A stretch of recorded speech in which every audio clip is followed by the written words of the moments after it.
So,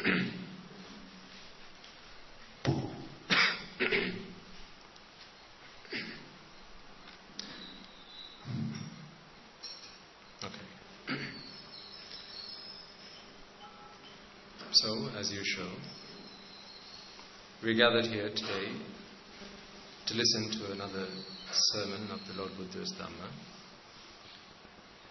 As I always remind you, ladies and gentlemen, I don't own any of this. This is not my property. I am not the proprietor. I am not the owner.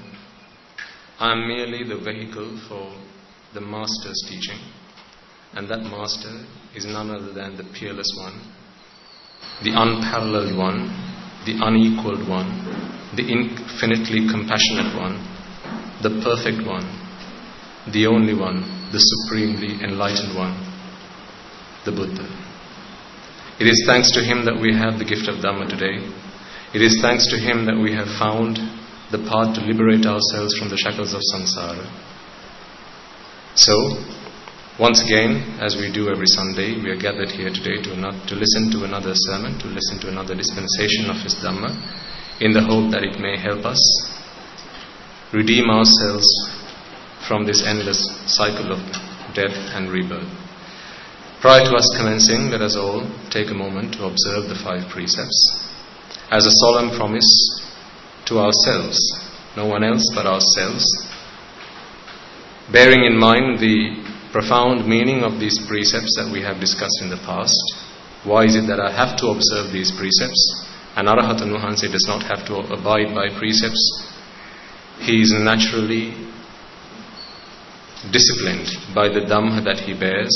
But for us, we need these precepts to guide us. So, bearing that in mind, come forth to me as soon as possible. So with that hope in mind, let us take a moment to observe the 5 precepts before we commence this sermon. Sila Dinama Sadhukarya Pavatvanna. Can I ask you all to recite the Namaskara 3 times all together?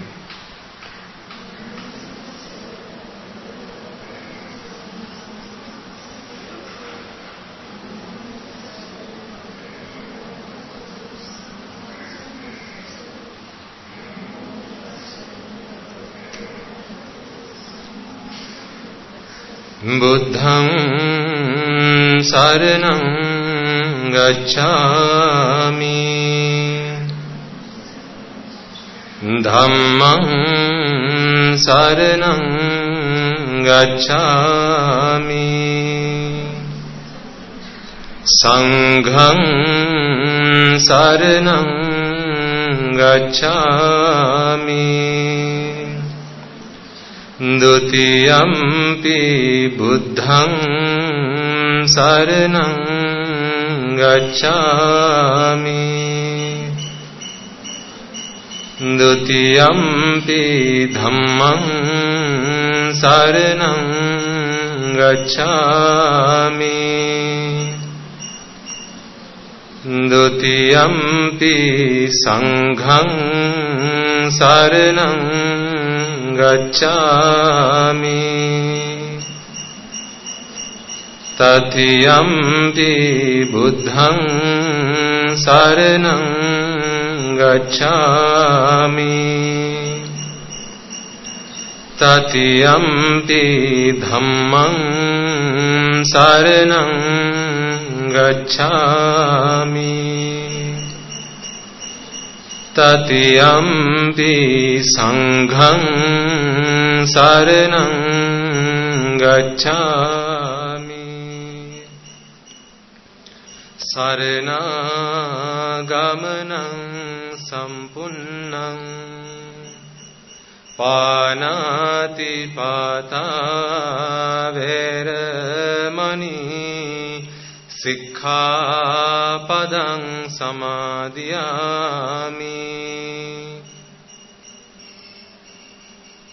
adinādāna veramani sikkhapadang samadhiyāmi,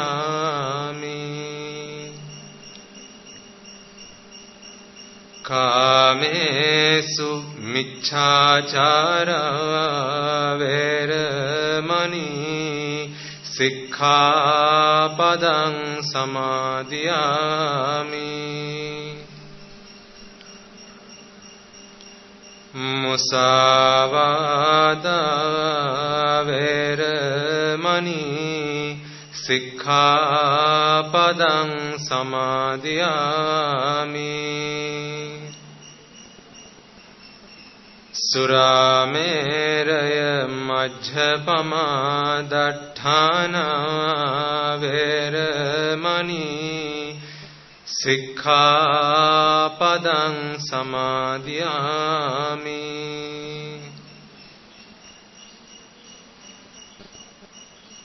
Tisaranena saddhiṃ pañcasīlaṃ dhammaṃ sādhukaṃ surakkitaṃ khatva appamādena sampādeta.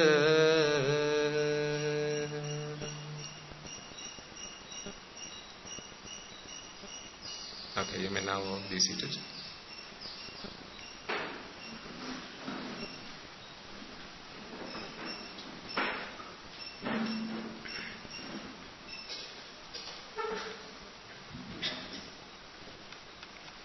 Before we commence, as I reminded you at the start, it is the Lord Buddha who is our Father, who is our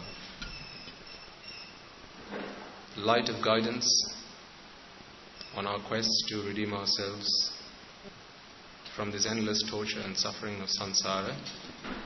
So before we commence, let us take a moment to pay homage to the Perfect One. Namo tassa bhagavato arahato samma sambuddhassa. Namo tassa bhagavato arahato samma sambuddhassa. Namo tassa bhagavato arahato samma sambuddhassa.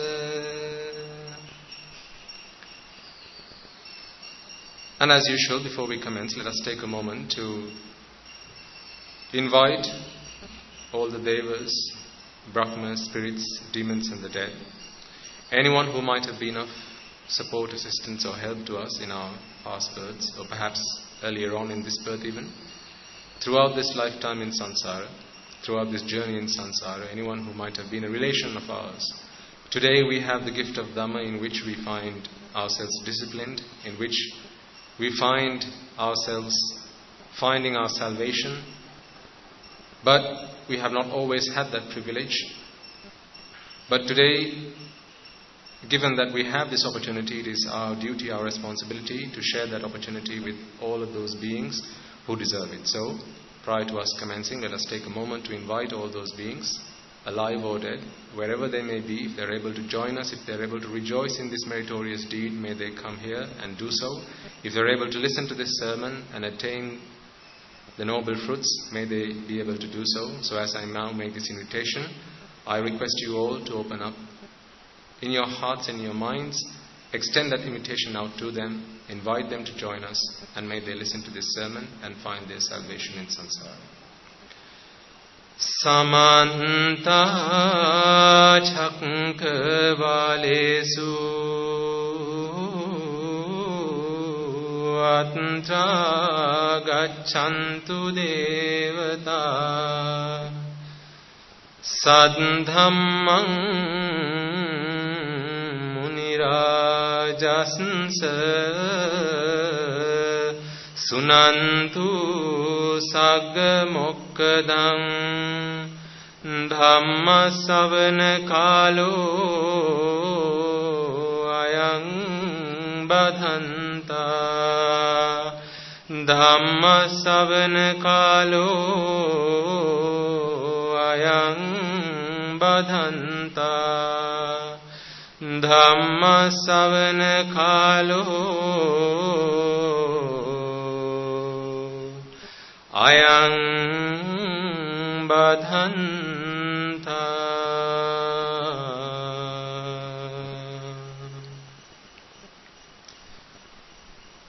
And also, although today, having received the Dhamma, we find ourselves in the more disciplined, more behaved, more calm, collected manner that we are in, more composed than what we used to be, or who we used to be, beyond recognition.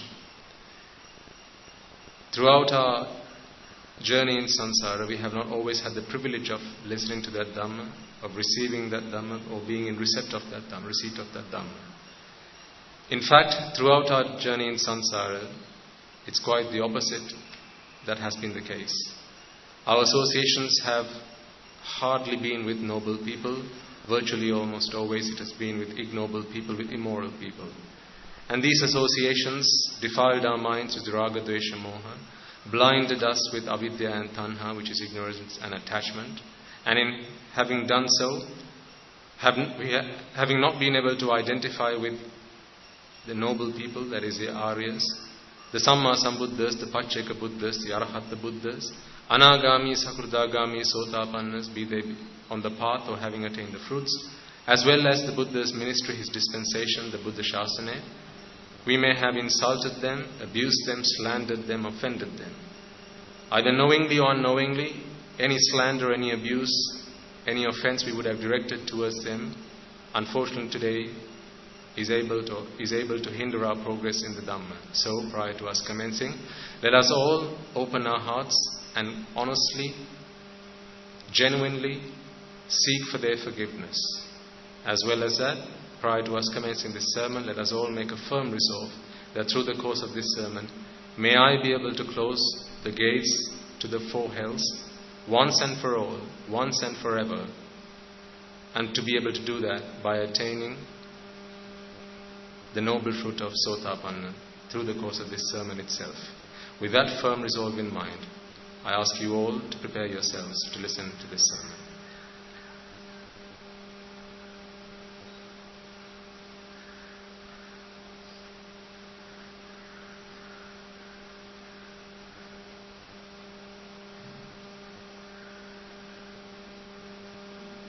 Okay.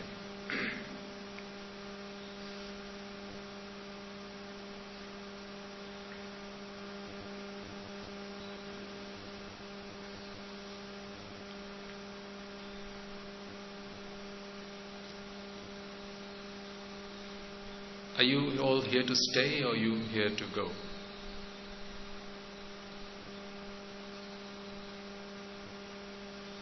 Or are you here to stay so you can learn how to go? Which one is it?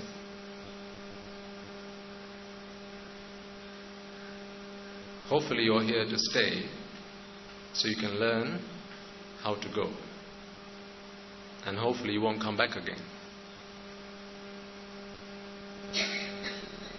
Hopefully when you go this time, I won't have to see you again. Hopefully we won't meet again. That is what I wish for all of you. That we don't have to meet again.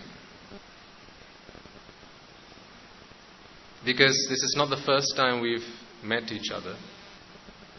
And I don't just mean through the course of these sermons coming along here. Think about the countless times we would have met in samsara. You and I, each other, the person sat next to you, behind you, in front of you. We've met each other so many times in samsara. And each time we thought, hey, I'll see you soon. I'll catch you later. I'll see you again. Isn't that how you bid farewell to someone? I'll see you soon. Keep in touch. Don't forget me. Give me a call once in a while. Yeah. So we live with these hopes and dreams in mind always.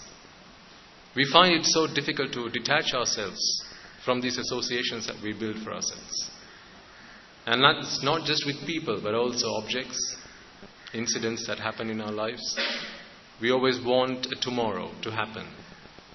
And sometimes we can't wait for tomorrow to happen. We want that tomorrow to happen today if possible.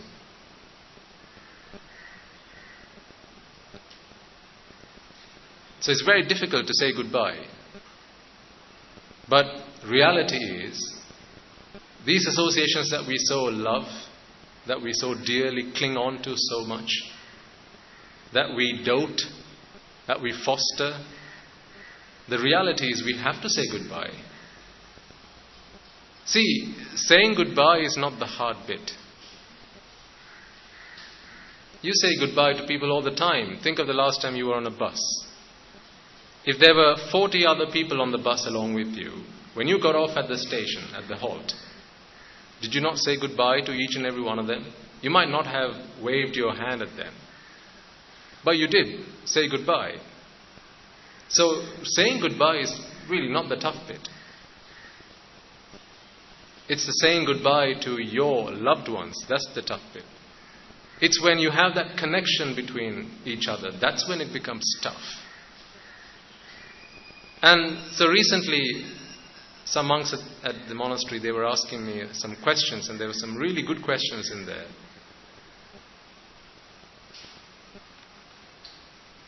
And through the course of that, we got talking and we started going into lots of aspects of the Dhamma. So I thought perhaps, some of that I'll share with you today. See, we were talking about life and we were talking about death. And I remember when I was a young kid, probably the age of 9 or 10. Actually, no, it was probably before that. Perhaps I was the age of 7 or 8. About that time, I was introduced to this concept of death. I didn't know death before that. So at the age of 7 or 8, I was introduced to death, what death was. I think my parents got me to watch this video about how people live. They go about their lives, they grow old, and then they die. And I remember at the end of that program, I cried my eyes out. So my parents didn't know where I was. Having finished watching the program, I was crying on my bed. So Amma comes running into the bedroom wondering, Buddha, what's wrong with you? What's happened? And I'm crying. I'm saying, Amma, you gonna die? Don't die. So I'd been introduced to death. And I remember that day like today. It was such a shocking revealer. That eye-opener that my parents were one day gonna die. I just couldn't bear that. I couldn't come to terms with it. Are you gonna die? I mean, I love you so much. You love me so much. All this stuff we've done together. All the times you've held my hand and we've walked on the beaches. All the times you've thrown me birthday parties. All the times we've had our laughs and we've shared our tears together. All the times you've carried me. You're telling me I have to... There's going to be a day when I'm going to do it for the last time? No, I can't come to terms with that. So I remember like today, she sat me down and then she took several hours to explain to me and to help me come to terms with that. No, Buddha, this is the reality that we all have to face one day. Everybody's going to die. My parents are going to die pretty soon, my mother said back then. My grandparents died some years ago. She started to explain to me.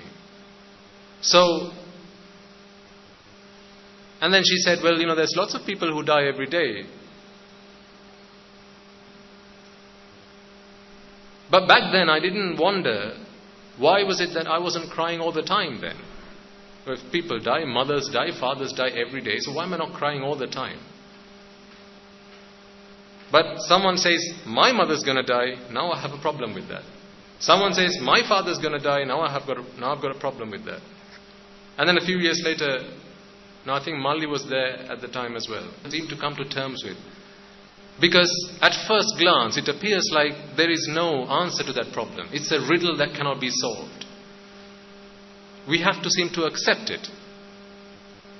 Prior to us coming to understand this Dhamma, had we not all accepted death as a fact of life? We all live, so we're going to die one day. Yes, we just have to accept it and keep going through it. And again and again and again, having to work hard to make a living, we've had to accept it, right? Whether we liked it or not, we've had to accept it. So it was a riddle that we couldn't solve by ourselves. We asked our parents, didn't we? Amma, how can I be happy but not have to go to school? No, there's no way you could do that. Amma, how can I be happy but not have to go to work? No. I remember when I began to understand the world around me, and I figured that Amma and Appachi, or rather at least it was Appachi, leaving home every day and coming back in the evening. I was asking, where is he leaving every day? He leaves in the morning and he comes back at night. Why does he not stay with us? So he has to go to work. What do you mean he has to go to work? Why can't he work at home? I'm sure there's lots of things we can find for him to do at home. He can make my bed. He can wash my clothes. All these things that you ask me to do, Amma, why don't we just ask Appachi to do? And that's work, right? He said, no. She said, no, that's not how it works. You have to go work for other people. You have to go to work for other people, so they give you something in return, and that's this thing called money. When you earn this money, then you can buy the things you like. You can live where you like. You can do the things you like to be happy. So I was introduced to life gradually, and over time I came to realize that these were terms that had been set into this contract, and we had to abide by them. Up until I came across the Buddha's Dhamma, where I discovered that, hey, no, we don't have to be okay with that. Are you okay with lives, ladies and gentlemen? Are you just okay with it all? If you are, you're in the wrong place.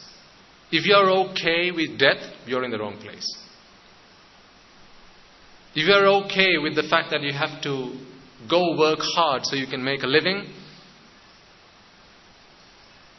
that's not what the Buddha's ministry is for. If you're okay with old age, then you don't have to be here.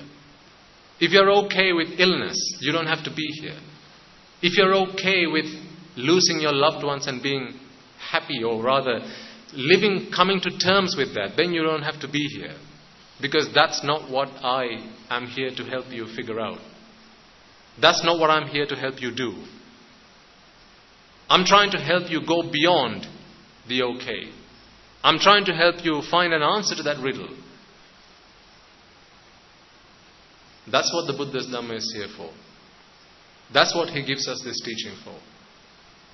See, recently I was reflecting, and while I was doing some meditation the other day, this thought came into my mind, and I'll share that with you at the same time.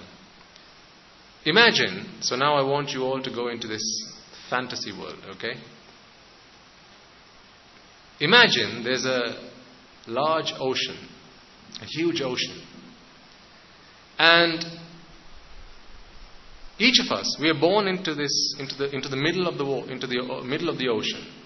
We all come we are all born into the middle of this ocean. On the surface, but it's the middle of the ocean.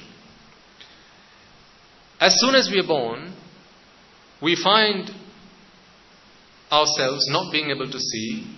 We can't hear what's going on. But a few moments later, we're able to open our eyes. And these faint objects start to appear in front of our eyes.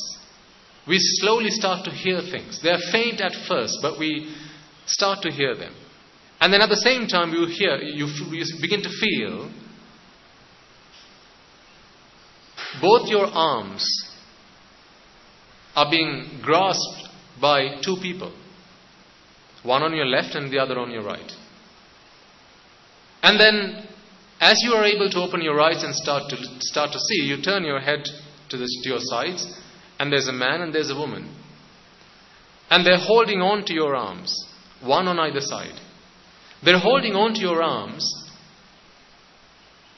and you study them. You begin to study them. They're moving their mouths, but you can't understand anything that they say. You hear you hear the noise that's coming out of their mouths, but you can't work out what it is that they're saying. It's just noise.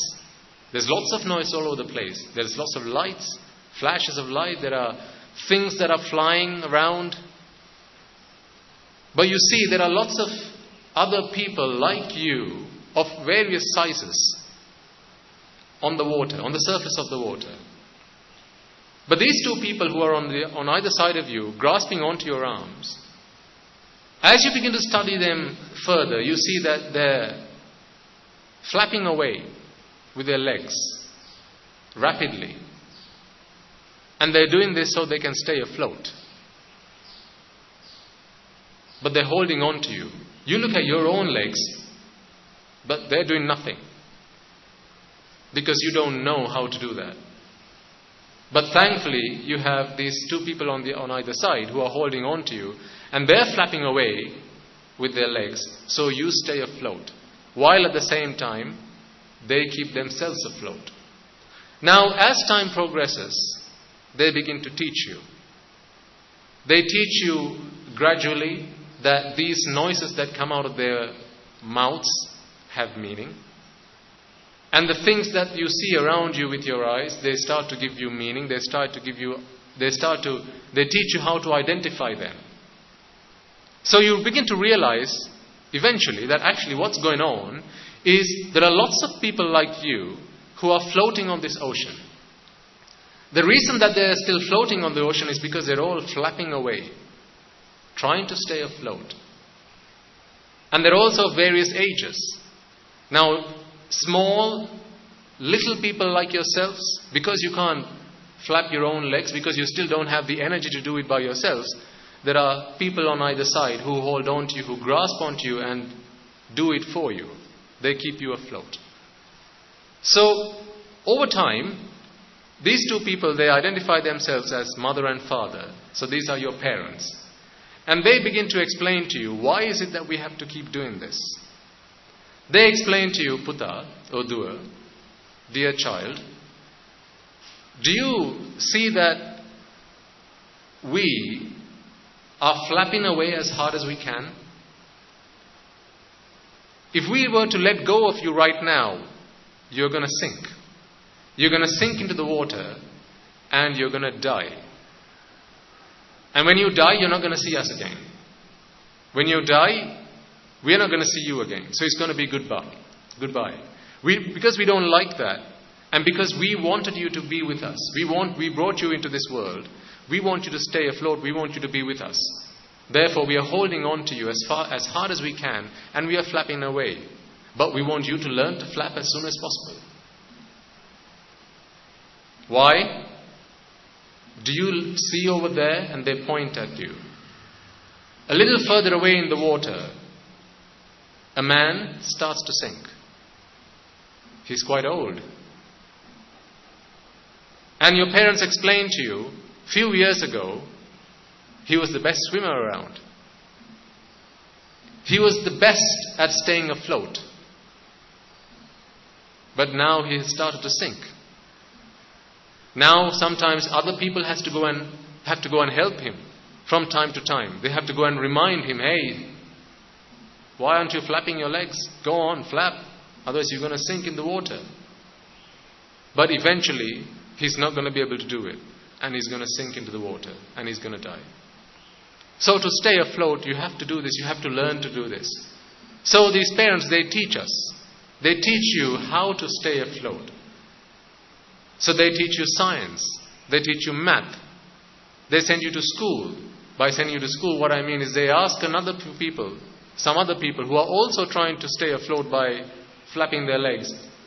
They send you over there into this pool of people, and they say, hey, while you're here, you're going to learn how to stay afloat. So they teach us all sorts of tools and techniques on how to stay afloat. These are all good techniques on if you want to learn how to stay afloat. So this is the school that we've gone to. And some people are really good at this.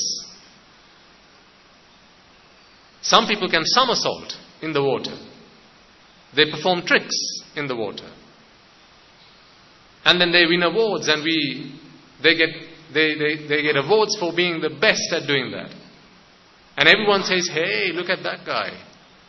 So when one guy does that, the other guy tries to do the same. so he can be the leader of a clan. But all the while, what's everyone doing? Trying to stay afloat. Everyone's flapping away. Because the moment you stop doing that, you're going to sink. Now, as you keep growing older, your parents also reveal to you a dark secret. It's in fact a horror. This is the horror of the story.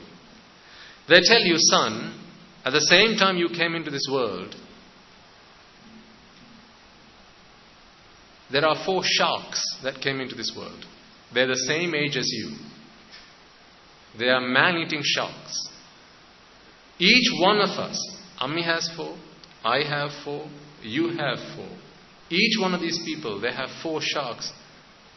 And they're at the end of this ocean, where there's land, at the end of this ocean, these sharks live. But the day you came into this world, they started their journey. They're traveling towards you. They're coming towards you. Each one coming to each one individually. So there are 4 sharks coming after me. There are 4 coming after you. There's 4 coming after Ammi, and so on and so forth. Every one of these people have these man-eating sharks that are coming your way. All these people who learn to stay afloat, performing all kinds of tricks, all these gimmicks. Look, there's one just now. And he points a finger. What you see is there's a shark that's just caught his bait. A shark eating up this man alive. And then you ask, Father, is that going to happen to me one day? Absolutely. These sharks, there are 4 of them, they're coming your way as well. Each and every one of us has this. And as you see that man being engulfed by this shark, he's screaming in pain. All the other people at that point in time, they can't do anything to save this man. They are man-eating sharks. You can't get in the way of a shark. It's just going to eat you up. So there's no refuge at that point in time. These sharks are man-eating sharks, and anything that's in their way, they destroy so that they can get to their prey. This is predator versus prey. That's it. Nothing else. And just as you finish explaining that story, they point, hey, here's another one, by the way. Just look over there. Oh, by the way, that was your grandfather. There was a shark that just came and engulfed that man. But Tata, you're crying. Yes, Buddha, I'm crying. These tears in my eyes are tears of grief and sorrow. I can't bear to see the pain of losing my father, your grandfather. But what can I do? While he was alive, he did his best. He flapped his legs so he could stay afloat. But we don't know any other way to get out of this. Some of us, we tried to swim to try to get out of this ocean. But as soon as we discovered there was mile after mile was just water and nothing else, we gave up. So we decided this is not for us. So we've come to terms with this. We've now learned how to be okay with this. We've learned to be okay with man-eating sharks. We've learned to be okay with having to flap our legs to stay afloat. And then you ask, isn't there anyone who's managed to swim and get to the other side? And then the father says, well, you know what? There's a story about a man who many, many years ago, many thousands of years ago, went on this quest. He went and spoke to every man that was alive at the time and asked, hey, shall we try and get out of this? We are flapping away. I can flap, yes, but I can't do this forever. These man-eating sharks, they're approaching us with every moment. What are these man-eating sharks? Disease, decay, death, and birth. These man-eating sharks, they're approaching us with every passing moment. I need to find a way to get out of this. Are you with me or not? Most of the time people said, hey, you know what? We've tried this before. It's not going to work. It's just going to be a waste of time. While we are here, let's just get along with each other. Let's just have a good time. Look at all the other people. They're playing in the water. They're doing their somersaults. Why don't we just go and join them? Let's just be happy. Why are you talking about something that's only going to happen in another 50 years' time? We've all got time. Let's be okay with this. Otherwise, you're spending your valuable time, your valuable life, worrying about something that's only going to happen to you in another 50, 60 years' time. Don't worry about it just now. Leave it. This is what people said. But this man, he was a clever one. He was very wise. So he wasn't okay to be okay with it. So he thought differently. And he determined, no, I'm going to get to the other side. And he swam. He started swimming as far as his body could carry him. Sometimes it was very difficult. There were storms. There were tsunamis. There were tornadoes. But despite all of this, he tolerated that, he bore all the pain, and he went through that to get to the other side. And eventually, he crossed this ocean and got to land. So you ask, Father, so why don't we try to do the same? Well, Buddha, it's difficult to do it. And some people say, that was just a fantasy. Some people say, that really didn't happen. Or at least the way to do that, we don't know now. All we know is just to flap our legs. Swimming is something that we don't know how to do now. There's no teacher. That's what some people say. But at the same time, you see, there are actually some people who are swimming. So you decide, you know what, Dad, I don't care what you say. I need to learn to get to the other side of the water. Because if you're telling me that these man-eating sharks are about to get me, be that now, in 5 years' time, 10 years' time, or whenever, if these man-eating sharks are coming my way, I can't wait till then. I've just seen grandfather being engulfed by a shark, a man-eating shark. I can't bear to wait. I have to get out of this. So you go and speak to these people. And they explain to you, you can do this. We are trying to do this, and this is how you do it. And they teach you how to swim. Flapping your legs, you can stay in one place, but if you learn to swim, you can now get to the other side of the water. You can get to the shore. So you learn to swim. It takes time. It's not easy, and it takes time. It's difficult, but you learn how to swim because you don't give up. And then you begin to swim. And you keep swimming. And just like you read in the books, just like your father said, tornadoes start coming. Tsunamis coming your way. But you don't give up. Hailstorms, you don't give up. Because if I stop, these sharks, these man-eating sharks, they know exactly where you're in the water. You can't run and hide from these man-eating sharks. That's the problem. Whether you're on this shore or that shore, or rather this side of the water or that side of the water, it doesn't matter. These sharks have pinpoint accuracy on where you are. They're coming your way. So as soon as you change direction, the sharks change direction. They have this instinct. They can smell you from 1,000,000 miles away. They're heading your way. So you don't give up. And you learn to swim.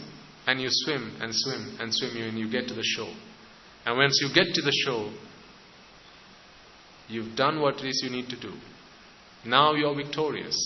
Now you're free from these man-eating sharks. This story resembles something? So we are all in this ocean of samsara. This is why I sometimes say we need to, this Dhamma is to help us cross this ocean of samsara. For as long as we are in this samsara, we are in this ocean, ladies and gentlemen, these man-eating sharks are coming our way. These man-eating sharks are jati, jara, vyadhi, marana. They've got pinpoint accuracy. They know exactly where you are right now. When you are at home, they know you're at home. When you're in the office, they know you're in the office. When you're here, they know you're here, by the way. You can't run to the temple and hide from them either. You can't run to the moon or Mars or Andromeda. You can't run wherever and hide from them. They know exactly where you are. These sharks, they've got that kind of instinct. They're heading our way. And they have no mercy. When they catch you, that's it. You're their prey. Like a predator that's been hungry for many hundreds of years. They're going to eat you up. the first one to catch you is going to eat you up. It's going to tear you to shreds. Are you okay with that? So if we are not okay with that, then we have to swim. If we don't know how to swim, we have to learn to swim. Those who can teach us how to learn to swim are the Kalyana Mitra. These are the noble friends, the noble associates. They're swimming and then they teach us how to swim. And they learn to swim from other noble friends. And they from others. And they themselves from others. And you go all the way back, you find this. There was this one man who discovered, who learned how to swim, who taught himself how to swim. He made lots of mistakes. When you have no teacher, you're bound to make mistakes, right? Imagine you give a kid a hammer. You don't teach the kid how to use a hammer. What are they going to do? First they're going to hammer their fingers. Then they're going to hammer their little mulli. Let me see what's going to happen if I whack you with this. You're going to cause yourself harm. You're going to cause other people harm. And that's possible. That can happen. So the Bodhisattva, while he didn't cause other people harm, he caused himself a lot of harm. In trying to find the way to swim, in trying to learn how to swim, he went through all of that. But he didn't give up. Despite the tsunamis, despite the tornadoes. You see, he didn't even know if there was land. There was no teacher. It was through faith that he went on that journey. At least for us, we have scriptures, we have the Kalyana Mitra who teach us, hey, there is land, there is shore at the end of this water. So if you can swim, you will find it. But for the Bodhisattva, there was no hope there. All that courage, all that hope was self-generated within himself. All that energy he had to muster by himself. There was no one else there to encourage him. There was no one there to guide him. All that he had to do by himself. But he didn't give up. Because he looked around and he saw, it's not just me. Look at all these poor people. Each and every one of them, my parents, my uncles, my aunts, my brothers, my sisters, my relations, my friends, they're all sinking. All the while they're flapping away. All of this is abhisankara, trying to stay afloat. Some people can do this really well. But not forever. When you have lots of money, what can you do? You can do this pretty fast. Or you can hire someone to do it on your behalf. They're doing it themselves, for them, but they're also doing it for you. You've hired somebody to do something for you. You can do that if you're wealthy. But one day, it's going to have to stop. Your body can no longer bear to continue that exercise because you don't have the energy to sustain that. And then when that day comes, whether you like it or not, you're going to sink. You're going to sink in the water. And then you're going to suffocate. And you're going to die. Either that or the 4 sharks are going to come and get you. So there's no way to run. You can keep running from these sharks. You can go to this side of the water, that side of the water. You can go there, you can go here. But even if you do your best to stay away from these sharks, you're still having to stay afloat. And you can't do this forever. You can't go through this process of earning yourself a living forever, right? You can only do this for as long as your body can sustain that process. One day you're going to have to stop. Whether you like it or not, your body is going to say, I can't do it anymore. You want to go, but your body can't go. You see, the thing is, right now, it's quite the opposite. Your body can go, but you don't want to go.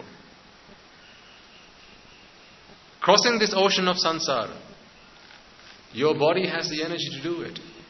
You can all swim. You're all still young. You can do it. But your mind doesn't want to go. But one day, it's going to be the other way around. Your minds want to go. But that day, your body's not going to be able to do it. At least if your mind's not willing to go, you can have the association of a noble friend and get them to encourage you. They can guide you. They can energize you. No, hey, we have to go. The sharks are approaching us and they're so close. I mean, each of you, I ask you to ask yourselves, how close do you think your sharks are now? These man-eating sharks, how close are they to you now? When you first came into this world, they were a good distance. But now, they've got sharp teeth. And their sense of smell is so strong, so sharp, they know just where you are. Right now, they know where you are. If you are sat on a particular seat right now, they know that you are in that seat and not the seat to your left. And these sharks are coming. Man-eating sharks. They're voracious. They have an unsatiable appetite for human flesh. Not anybody else's, yours. Because you came into this world with these sharks. They're going to come and eat you up. So run while you can, because right now, your bodies can do this. But pretty soon, although your minds are going to want to do it, your bodies aren't going to be able to do it.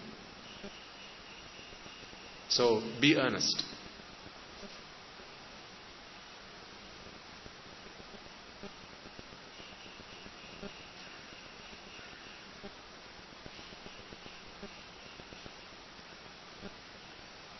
Today we have the good opportunity, we have the good fortune of coming into this world at a time when there was a teacher who learned how to do this by himself.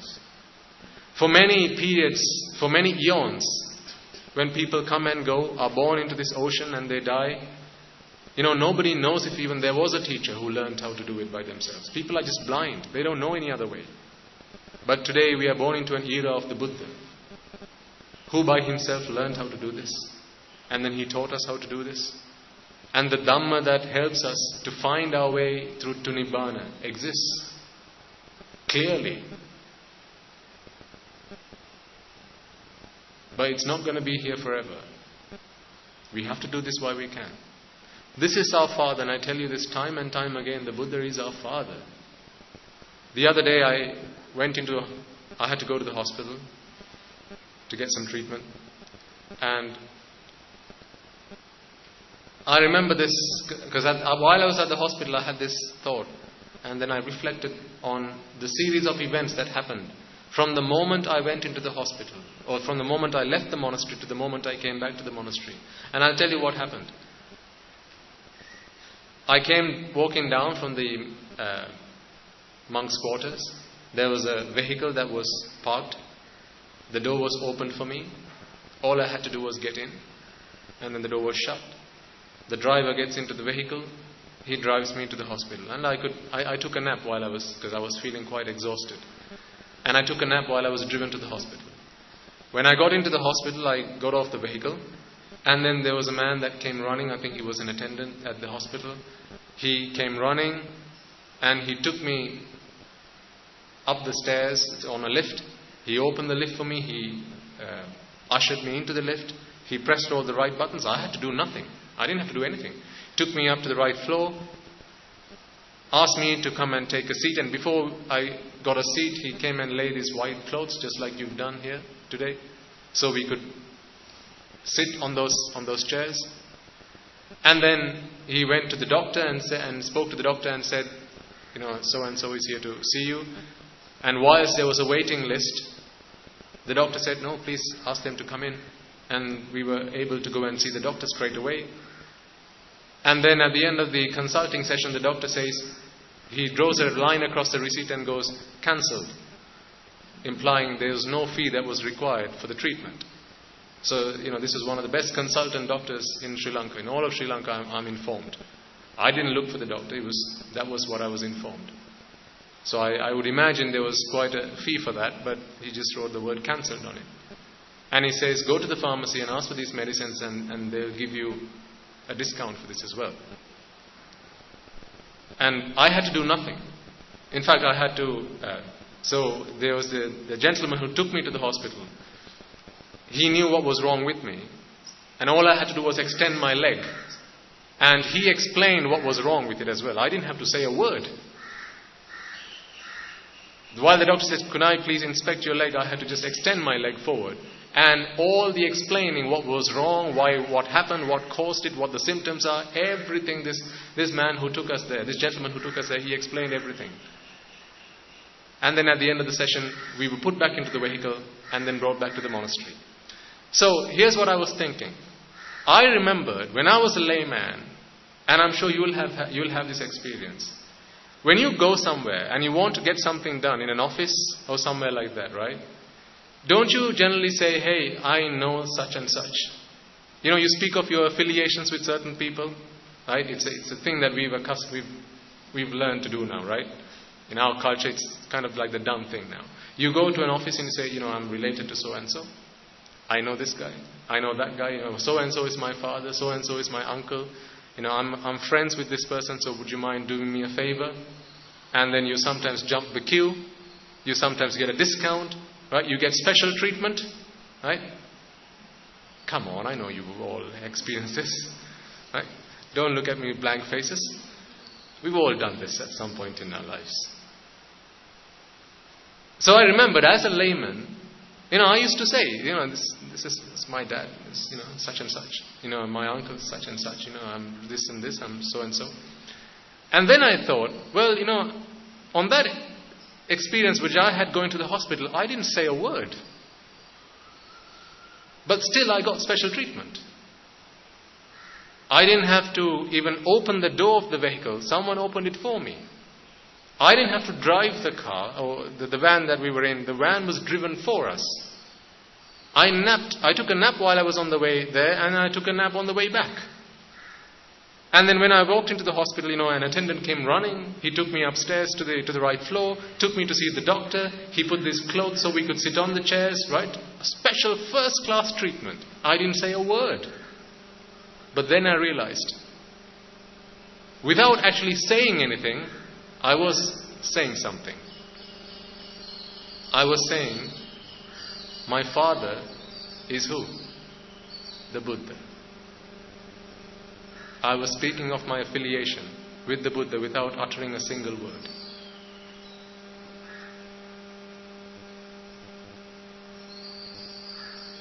Walk downstairs, walk up to the car. My father's the Buddha. The door gets opened. Venerable sir, please take a seat.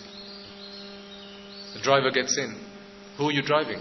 Children. These are children of the Buddha. I have to drive them wherever they need to be. Take them to the hospital. Attendant comes running. Why? He sees what? My father is the Buddha. He takes me up to the right floor. The doctor says, "No, bring them in. Don't let them wait." Why? My father is the Buddha. All the while I was saying, my father is the Buddha. I was speaking of my affiliation to the greatest man that ever lived. See, all this I enjoy today because of the Buddha. And I went there with another monk, and I explained to him, don't for any moment, because he was telling me, "Swami Nuhansa, what you say is right." I remember as we walked in there, everyone stood up from their seats.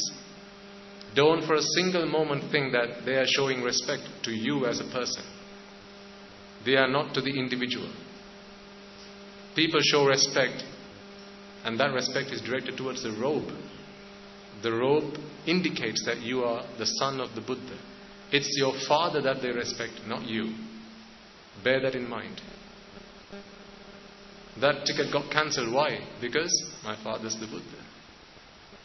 Medicines for free. Why? My father's the Buddha. That's all I had to say without even saying it.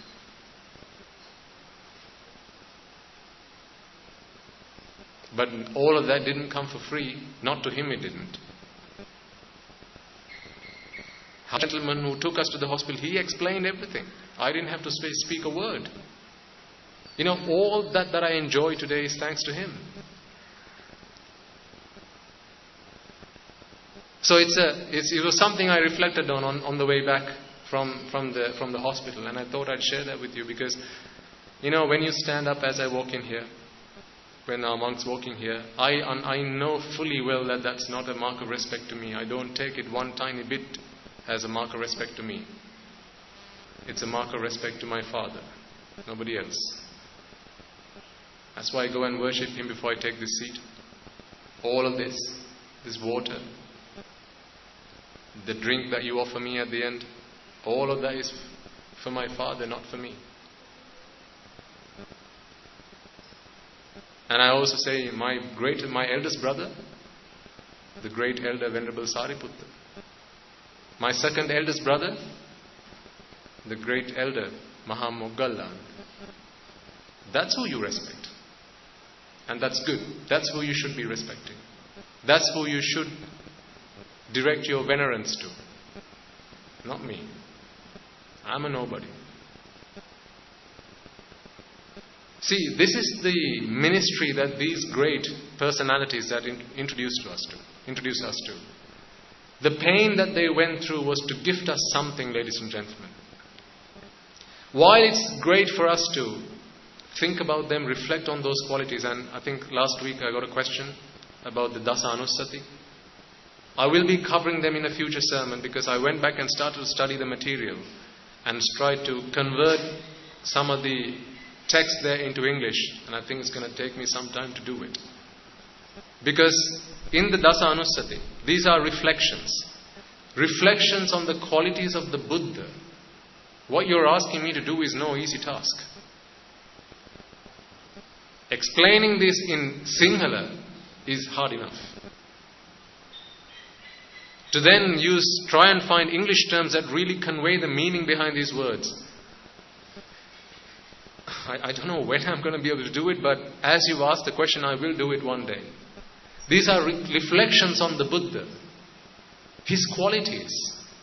We are talking about the unequaled one, the peerless one. There's no one who's equal to him. There's no one who can be compared to him.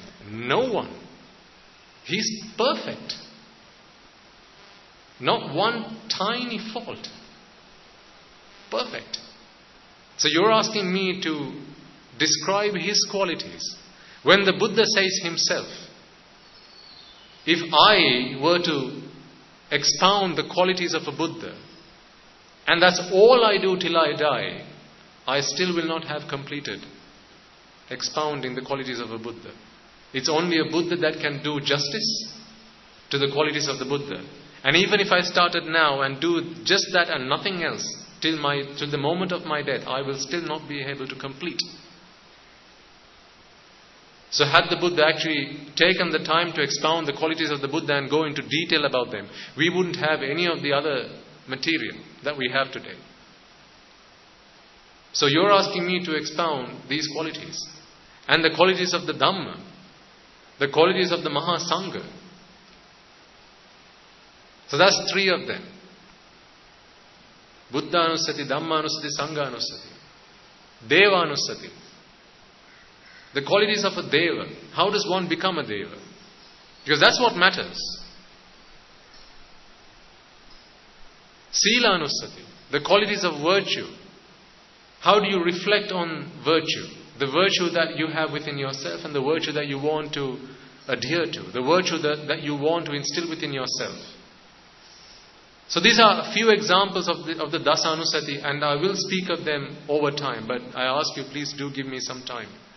Because it's going to take some time. I'll need some time to find the meanings behind these terms, find the profound meaning, because otherwise I'm not doing it justice. It's not fair for me to sit down on this seat and for you to ask me a question like that and just give you an answer that's just very superficial. It doesn't cut. If it doesn't make any sense, then I might as well just say, go read a book. That's not going to be doing justice. But what we need to do really is these qualities that the Buddha, the Dhamma and the Sangha, what we need to do, ladies and gentlemen, is really try and instill in these qualities in our own lives.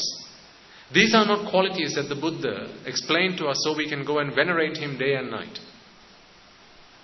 Itipi so bhagava arahang samma sambuddho vijja charana sampanno. Today it's just become a prayer, right? You worship the Buddha, you worship the Dhamma, you worship the Sangha. It's become a prayer to recite. Do you think someone like the Buddha would come into this world and say, hey, I'm going to offer you a prayer. Just keep chanting it so you can worship me. That's what you should be doing right now. This is the Dhamma. I'm gonna come up with a prayer. You can just keep chanting it as a mark of respect towards the Dhamma. This is the Sangha. Here's a prayer. Just keep chanting it as a mark of respect to the Sangha. When he says, like a man whose head is on fire, put everything to a side and try to become a Sotapanna. Do you think he would say, here's a prayer, why just keep chanting it as a mark of respect to me? This is a personality who was respected by the Mahabrahma, by the Sakradeva. Every being he surpassed. Every sentient being in all of the universes, he surpassed. Gods came and worshipped at his feet. Why do you think, little pesky people like you and I, he comes and gives a prayer, hey, just chant it, pray, worship at my feet. The Buddha was not like that. He had no interest in asking you, inviting you to come and worship at his feet. He had no interest in doing that. What he said was, here's my Dhamma, take it and redeem yourselves from samsara. So actually, the qualities of the Buddha, Dhamma and Sangha are really nothing but a prescription. It's a prescription. A prescription that contains medicines. Medicines that one by one, if you start to treat yourself with, by the end of the 9 qualities of the Mahasangha, by the end of that, you have become a Sotapanna. That is by instilling those qualities within yourself. Anuttaram punya ketan. That's where you have to start. Anuttara pinketa. You see, now I can't just quite simply give it in single. I have to go and find the words that would make meaning in English. Right? So, give me time and I'll do that. I promise to do it. But what I want you to bear in mind is these are not chants, these are not prayers that He has given us. These are not hymns, if you like, that He's given us to chant day in, day and night as a mark of respect to the Buddha, Dhamma and Sangha. These are prescriptions that He's given us. If you abide by this prescription, you're going to heal yourself. You're going to become a Sotapanna. You're going to become a Sakurdagami. You're going to become an Anagami. And finally, by the time you've completed the qualities, by completion I mean by instilling those values within yourself. By the time you've completed instilling the values contained within Itipi So Bhagava Araham Samma Sambuddha, within that stanza, by the time you've completed instilling those values within yourself, you'll become an Arahatun Mahatsa. That is what this prescription is for. It's not a prayer to keep chanting day and night. It's the path to Nibbana. That's what He's given us. So we'll go through that later on, over time. I'll need some time, so please be kind to give me some time to do that. But fundamentally, the Buddha's Shasana, the Buddha's ministry, is really for us to figure out, using His Dhamma, the answer to this suffering that we go through every waking moment. This idea that I call the pelima. And I've used words like affliction, agony, frustration, and vexation in the past. Because what worldly beings do, what mundane worldly people do when they come across this vexation, this pelima, is to relieve themselves from that. And to relieve themselves from that, they come to this, because they're in this view of Miccha Ditti, this view that dictates, if you're feeling vexation right now, if you're feeling this pelima right now, what you have to do is go through the process of attaching yourself to something again. You see, this goes like a vicious circle. This way, that way, this way, that way. I'll explain this to you. When you have attached yourself to something, right, we can start there. Look at this process. How this is a circle that cannot be broken until you come into Sammaditthi. We go through this circle, this round. It's a round. It's a round with no end.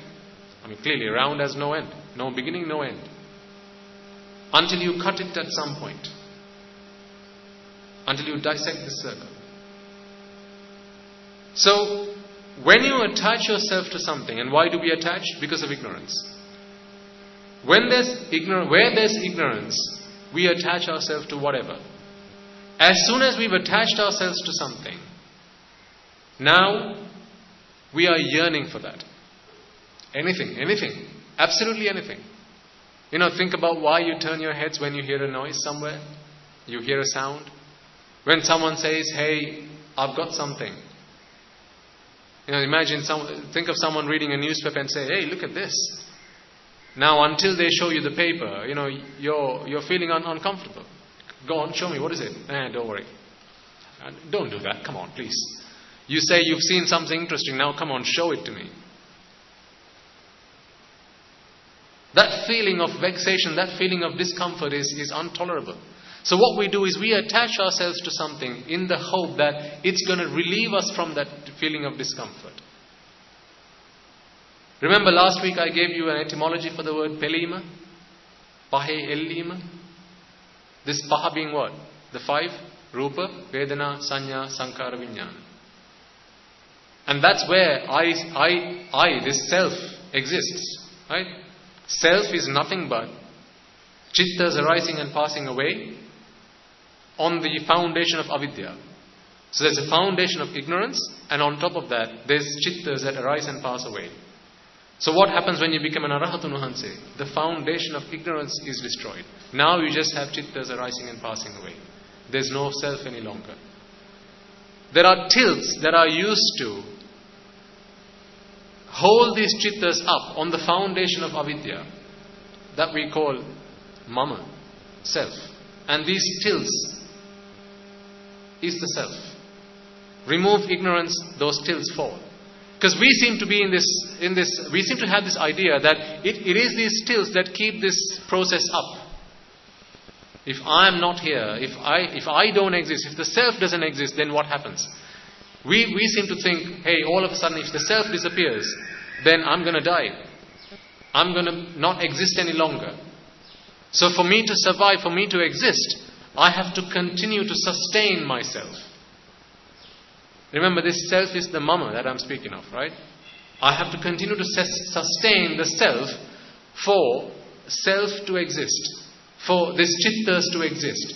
But really, the chittas have nothing to do, this consciousness has nothing to do with the self. This is why even in an arahant, the chittas arise and pass away. The chittas arise and pass away because of causality. When the causes are there, you get the result.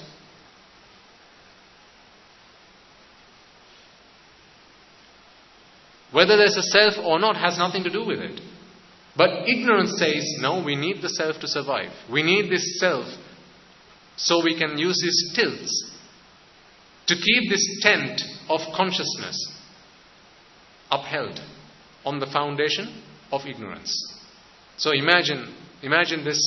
So obviously you can see this hall here right now. Just imagine for a moment that this ceiling did not need these pillars to hold it up. It really didn't. But looking at it, we feel like, hey, if we were to remove these pillars, the roof is going to collapse, don't we? We feel like that. You remove these pillars and the roof is going to collapse. That is the ignorance. Because these pillars are built on a foundation, that is this floor. That is the ignorance. But reality is, no, this roof can exist on its own. It doesn't need these pillars to stand, to be held up there, in that position.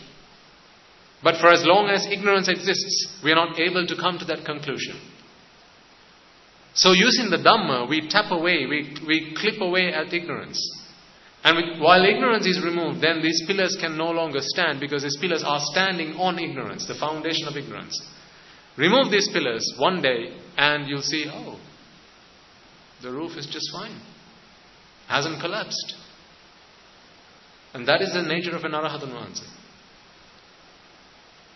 So this consciousness, it doesn't need our support. This consciousness does not stay like this because of these pillars, but rather it has the causes that keep it there. And it could be the way that it's constructed. But it's not these pillars. I'm just using an example here. I hope it makes sense to some of you at least. So an Arahatun Wahanse understands entirely that there are the causes that give rise to a certain effect. And it's not me that's responsible for these effects to come into place. It's not me that manifest these effects. It's the causes. Avidya, tanha, karma, ahara, nibbati. Ignorance, attachment. Now, yes, I know what you're thinking. Well, hang on, ignorance. Not this ignorance. Ignorance that existed in the past. An Arahatun Wahanse's consciousness is like an engine that, imagine a vehicle, you drive it up onto a mountain. And now while it's at the tip of the mountain, you put it into neutral and you let go. Now how long is this vehicle going to move? For as long as there's potential energy that's within this vehicle, right? Once the potential energy has ceased or has expired, then the vehicle comes to a stop. That is the nature of an Arahatun Wahanse. The consciousness that arises in his mind are vipakas of previous kammas. Previous deeds that were done by exerting energy through avidya, kamma and tanha. That built potential energy within an Arahatun Wahanse. Before that being became an Arahatun Wahanse. That gave the potential energy to this being. But at the point that he became an Arahatun Wahanse, no longer is he going to put the foot on the pedal. Now it's just neutral. No longer does he use his gearbox. Now it's just neutral flow. And that neutral movement is only going to be there for as long as the potential energy has expired in that vehicle. And once that's happened, then the vehicle comes to a stop. But if you and I, imagine if you and I were the vehicle, for each of us, we have a journey to go. We want to go through in samsara. We don't want samsara to stop. We want to go through in samsara, because our thoughts tell us, our ignorance tells us, the next moment is worth living. It's worth existing. Going through in samsara is worthwhile. And so we keep putting our foot on the pedal, accelerating from time to time, changing gear. But once you become an Arahatun Wahanse, no more foot on the pedal. Gear comes back to neutral. Now it's just free flow. When that comes to a stop, that's it. No movement from there on.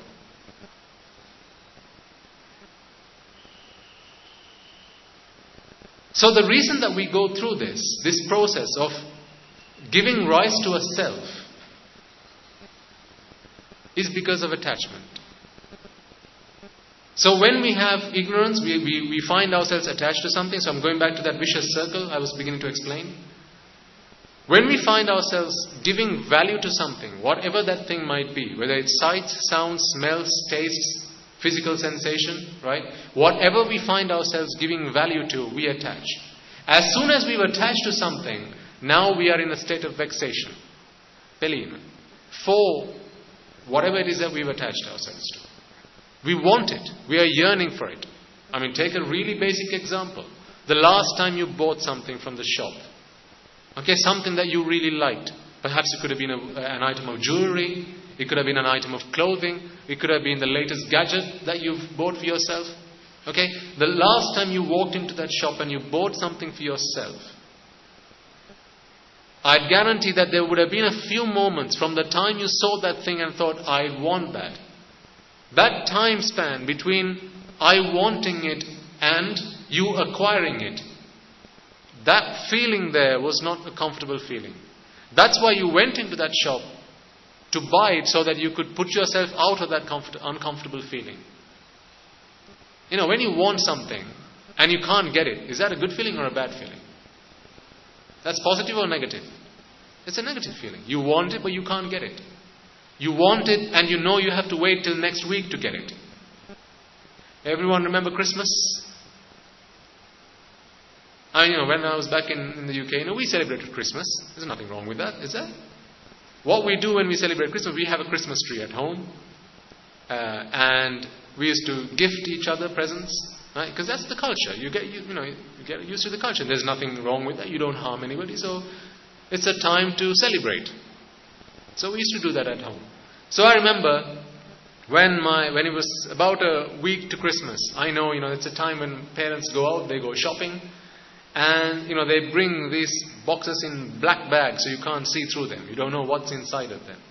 So they bring them and they put them into their lockers, into their cupboards, and then lock them, and the key goes somewhere else. So, now you know that there's something that is for you. Some of it is for you. You have to wait for it. Or, for example, if it's your birthday, and there's a gift that's wrapped up, and you just have to wait until the next day. That feeling of waiting for it, that's not an easy one, is it? That's always an uneasy feeling. You don't like that feeling. Imagine you wake up in the morning and it's your birthday, or you think it's your birthday, and say, "Mother, hey, can I have my gift now, please?" "Oh, you know what, we've decided we're going to wait until Manli's birthday, which is next week, and we're going to have the 2 birthdays together." How would that make you feel? It's not the birthday that comes next week that you have a problem with. It's the fact that there's a present that you thought you were going to get today, for which you're going to have to wait till next week. Now that is not a good feeling. You have to wait. So once you've attached yourself to something, waiting for that thing to become yours is not a good feeling. That's a very negative feeling. That's an uneasy feeling. It's a feeling of vexation. Why? Pahaka ellim. There's an object. Through that object, you're going to get sight, sound, smell, states, and physical sensations. And each time, those sight, sound, smell, states come your way, within your mind, you give rise to what? Rupa, Vedana, Sanya, Sankara, Vijnana. Your baby is crying. Baby who? Maybe Natasha's crying, and you can feed the baby. So this is what you do. When the baby is crying, mothers, right? When your baby is crying, is that a good feeling or a bad feeling? You have the answer. When your baby is crying at home, "Mommy, I want this, I want that." Or perhaps they can't even speak, right? They're just crying away. Mothers, I'm sure that's not a good feeling. Or fathers, that's not a good feeling. You want to find out why the baby is crying. You want to get it to stop crying. That's why after you've done everything you possibly can, you just stick a dummy in its mouth. Now stop crying. Even at least that's going to stop you from crying. So that feeling of there's a problem that I need to fix is not a good feeling. You want to put yourself out of it as soon as possible. So once you've attached yourself to something, you're now in a state of vexation, that pelima, and you want to relieve yourself from it. To relieve yourself from it, ignorance tells us that the answer to this problem is in going and acquiring what it is that we have desired. Acquisition is the answer to our problem. Who says that? Ignorance tells us that. Ignorance tells us acquisition of whatever it is that you're attached to is the answer to your problem. So what do? We do abhisankara. Mano abhisankara, vachi abhisankara, and kaya abhisankara. That's conducting our speech, our mind, and our body to gain what it is that we have attached ourselves to. Now, as soon as you have gone forth and attached and acquired what it is that you have now so desired, remember, what you have attached to is also subject to what? Disease, decay, and death. Is there anything in this world that you have attached yourself to that is not subject to disease, decay, and death? Up until this point, anything that you can name? One thing? Is it children, parents, loved ones, husbands, wives, houses, cars, property? Nothing. There's absolutely nothing. There's absolutely nothing that we've attached ourselves to that is not subject to disease, decay, and death. So what happens is, you've gone and attached yourself to something in the hope that you're going to be relieved of pain, to something that is ultimately going to give you what again? Pain. More suffering. From one state of pain, you go to another state of pain. So once you're in that state, where you've now acquired what it is that you've so desired, What happens then? That goes to disease, decay and death. Jara Marneta. And as soon as that happens, now what's going to happen again? Again you're going to cry. Again you're going to feel suffering. Again you're going to feel discomfort, agony, agitation, annoyance, frustration. Now what do? You think, hey, I'm feeling this pain now, so what I have to do now is go and attach myself again to something else. Because it's attachment that always brings me what? Happiness. This is what ignorance tells us. So now what do? You go and attach yourself again. I'm not talking about the macro, I'm talking about the micro. No, I'm not talking about the micro car, by the way. I'm talking about the micro that happens within your minds. It's in our minds this suffering happens. And this pelima, this vexation we experience with every thought. Because remember, it's these thoughts within which Rupa Vedana Sanya Sankara Vijnana arises. It is Rupa Vedana Sanya Sankara Vijnana that we cling on to. That's why it's called the 5 what? Clinging aggregates. Pancha Upadana Skandha. So we attach ourselves, we cling on to these 5 aggregates, which are not on the outside, these are on the inside. But they arose on the inside, they arose in our mind with the help of those things that are on the outside. Now if I say the word mother, if you've never seen your mother before, what would you say? What do you mean mother? I give you the name of a food. Let's say I say Chatalappam. What's Chatalappam? No, you're going to go, what's Chatalappam? I don't know what Chatalappam is. Exactly. You see, now when I say the word Chatalappam, you can't give rise to Rupa Vedana Sanya Sankara Vijnana within your mind. That model, remember we spoke of the Pentagon? Ferrari in a Pentagon? It was an old sermon we did many months ago, I think. Right? These pentagons which are our models that we create within our minds. Now you can't create that pentagon. This pentagon of a model. Why? Because you haven't seen it. You haven't heard of it. You haven't smelt it. You haven't tasted it. You haven't felt it. These 5 faculties are your doors.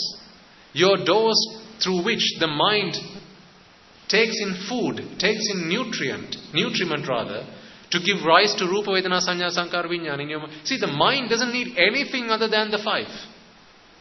That's all the mind is interested in.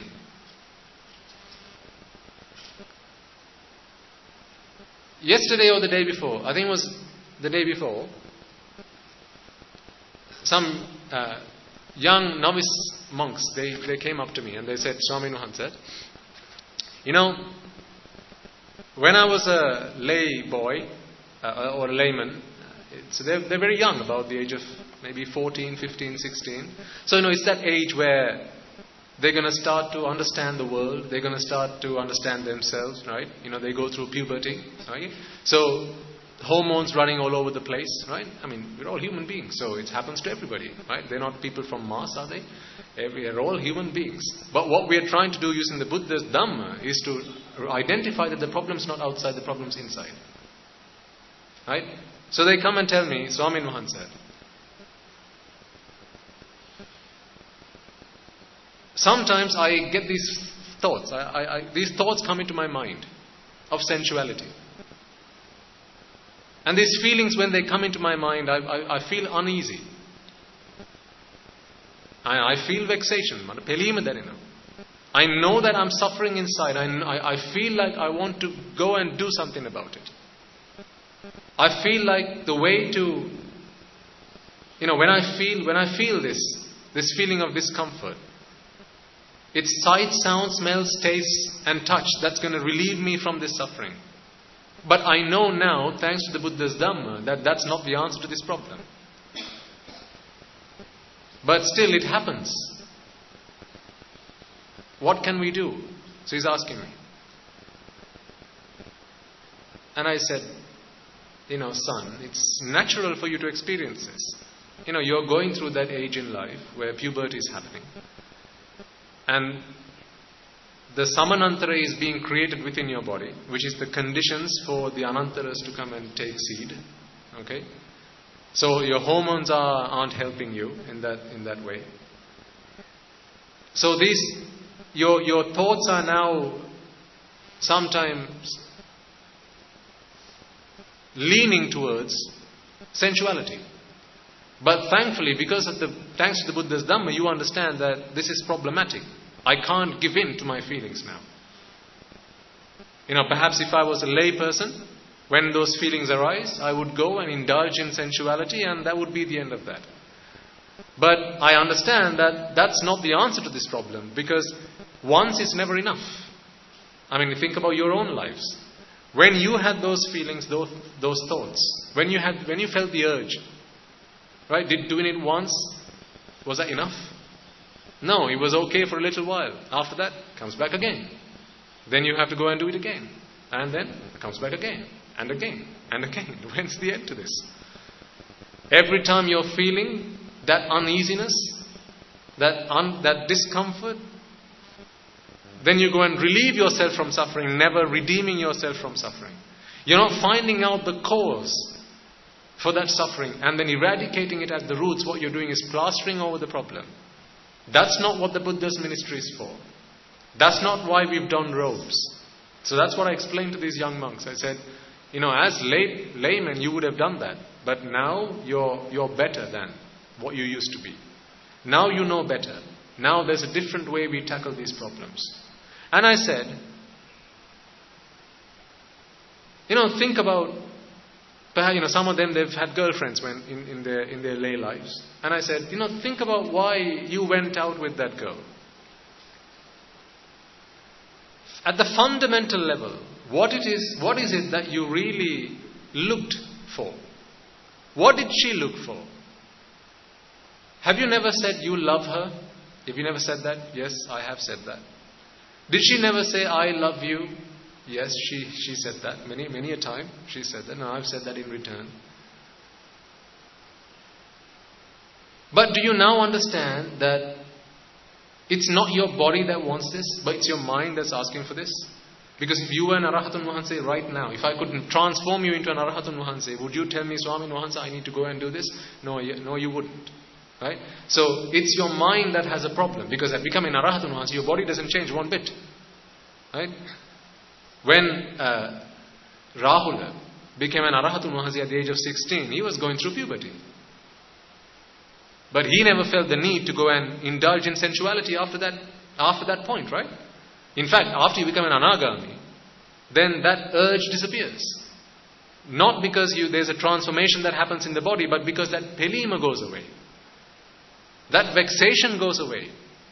We begin to understand clearly that this feeling that I experience is nothing but delusion. This joy, this pleasure that I seek is not real. It's just relief from pain, from suffering that I'm seeking. It's an understanding, nothing else, ladies and gentlemen. This is what we need to understand. Going through this path, we're not trying to fool ourselves or trick ourselves into something.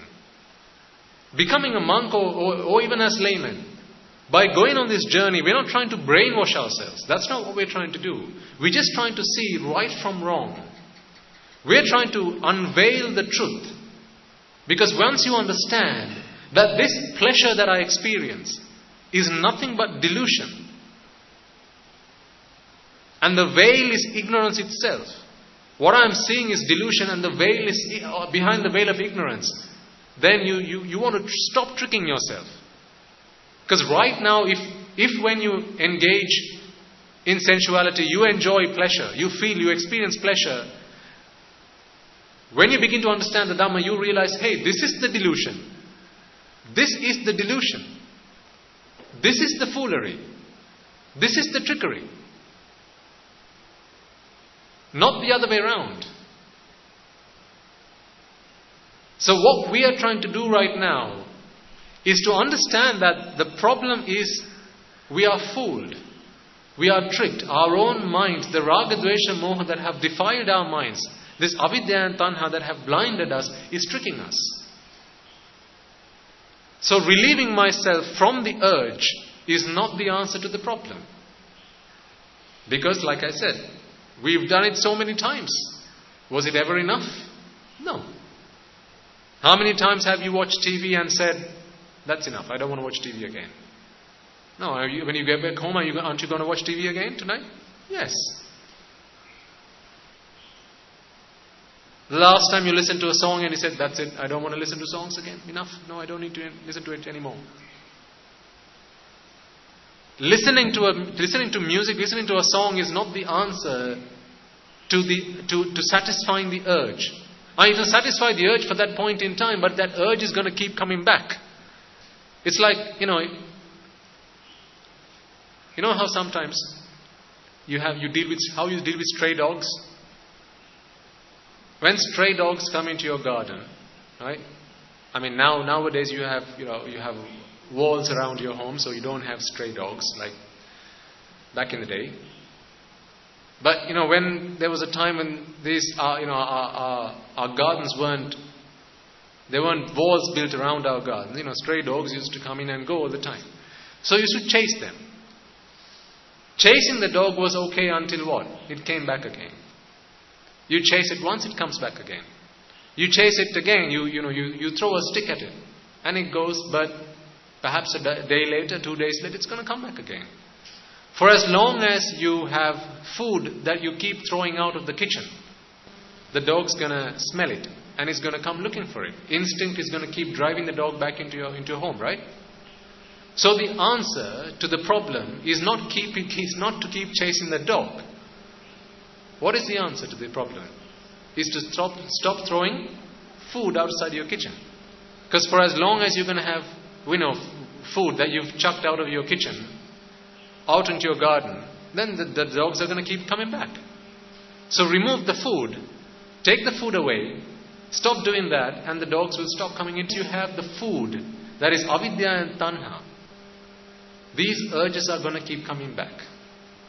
And when the urges keep coming back to you, relieving yourself from the urge by going and indulging in whatever it is that you feel the urge for. And that doesn't have to just be sexual urge. It could be anything. What about the urge to look at things, look at sights, to please your eyes? That's an urge, is it not? What about the urge to listen to sounds? That's an urge. What about the urge to taste something? Something's in your fridge. Your dad says, Puta, don't touch it till tomorrow morning. Or Amma's made a pudding. It's in the fridge. It's for tomorrow's party. Don't touch it till tomorrow. How many times? Oh, good Lord, how many times have I? How many times have I been beaten by my mother because I went and opened the fridge and overnight I'd eaten the whole thing up. And the next morning she comes and opens the fridge. Where's that? I don't know.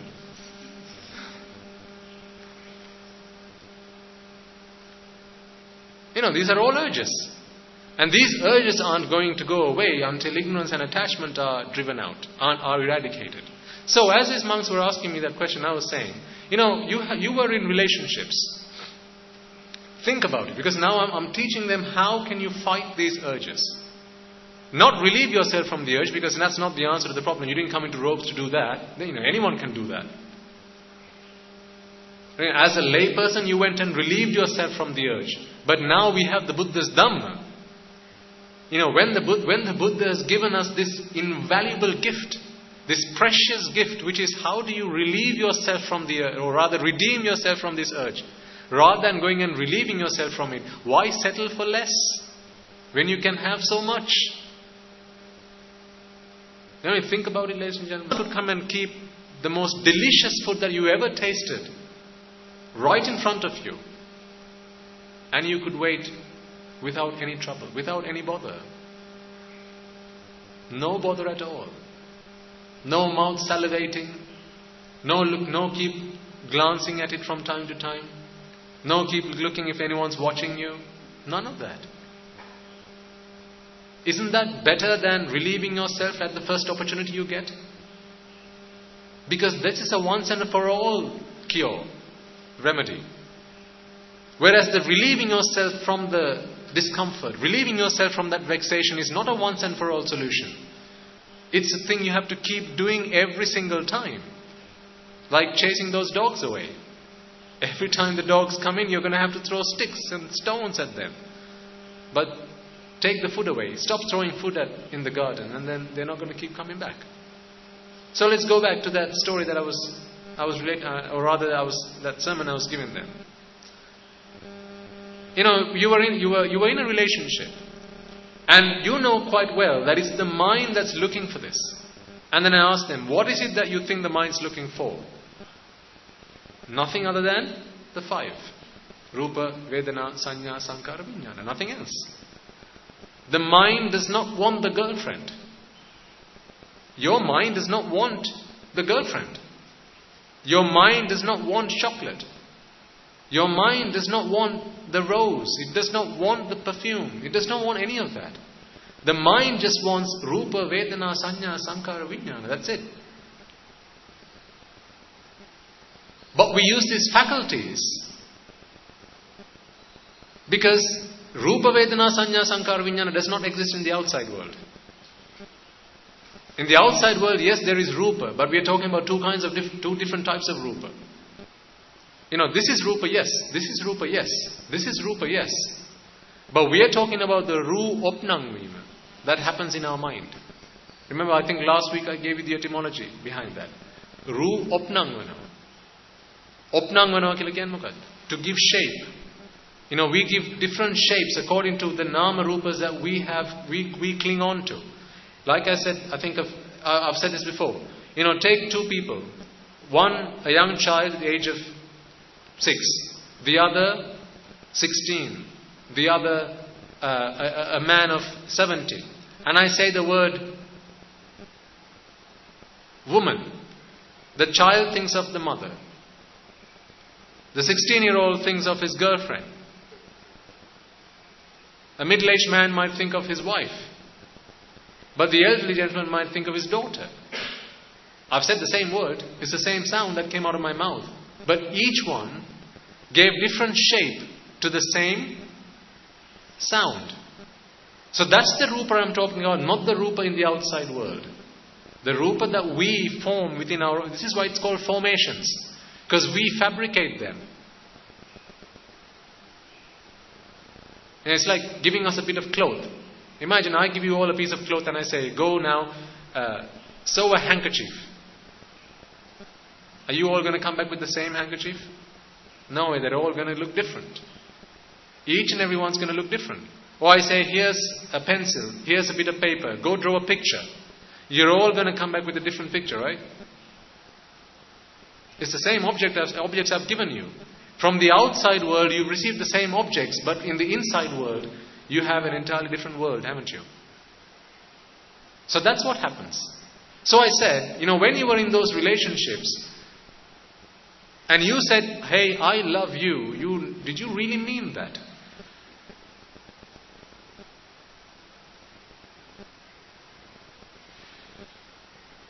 As a guy or a girl, what you really got to understand is, the reason that this person is going out with me, or is friends with me, or is associating with me, is because he or she is able to give rise to Rupa, Vedana, Sanya, Sankara, Vijnana, and I am just the nutriment for that.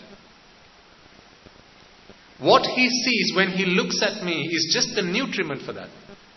How can you experience another person? It's either Rupa, Shabda, Gandha, Rasa, Sparsha. Or person or anything, right? There is no other way we can experience anything else. Absolutely anything in this world. How do we experience? Rupa, Shabda, Gandha, Rasa, Sparsha. These are our faculties. Our faculties that allow us to experience the outside world so that we can do what? Create the inside world. These are our inputs, our peripherals, through which we take the inputs from the outside world to create our own inside world. And we create a different story. Each one of us creates a different story. So when a girl looks at a guy and says, are you really in love with me? Or, don't take this the wrong way, is it me you love or this body that you love? What do I mean by body? Because what is it that he's seeing? It is the body that he's seeing. The Rupa. In other words, you say you love me because you love this body. Remember, I'm not talking about this. I'm not talking about the body in that way or in that sense. I hope you are intelligent enough to understand what it is I'm trying to say.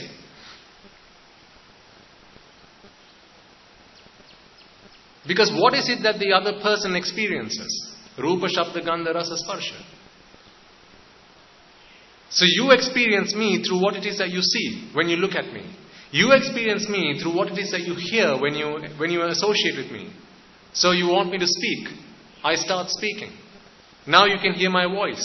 And that helps you create an inside world within yourself. Now you come close to me. And now you can smell me. Now you create an inside world within you. And then touch and taste are the same. You create an inside world within you. And it's because I am the nutriment. I can provide the nutriment for you to create that inside world within you.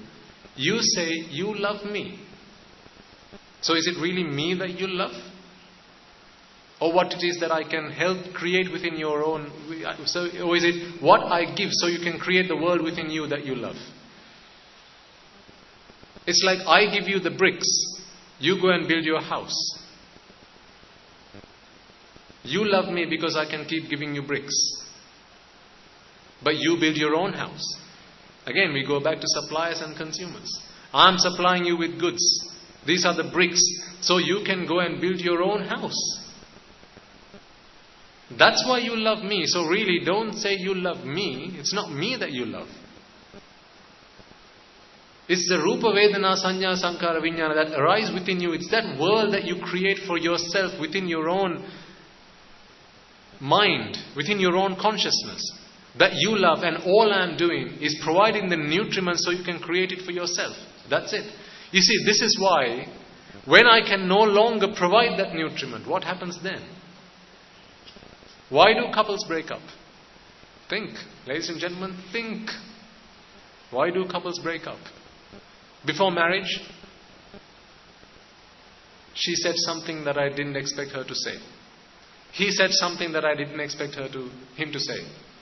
She did something that I didn't expect her to do. What are all these things? They're all again sight, sound, smell, taste and touch. I mean, how else can you experience the world?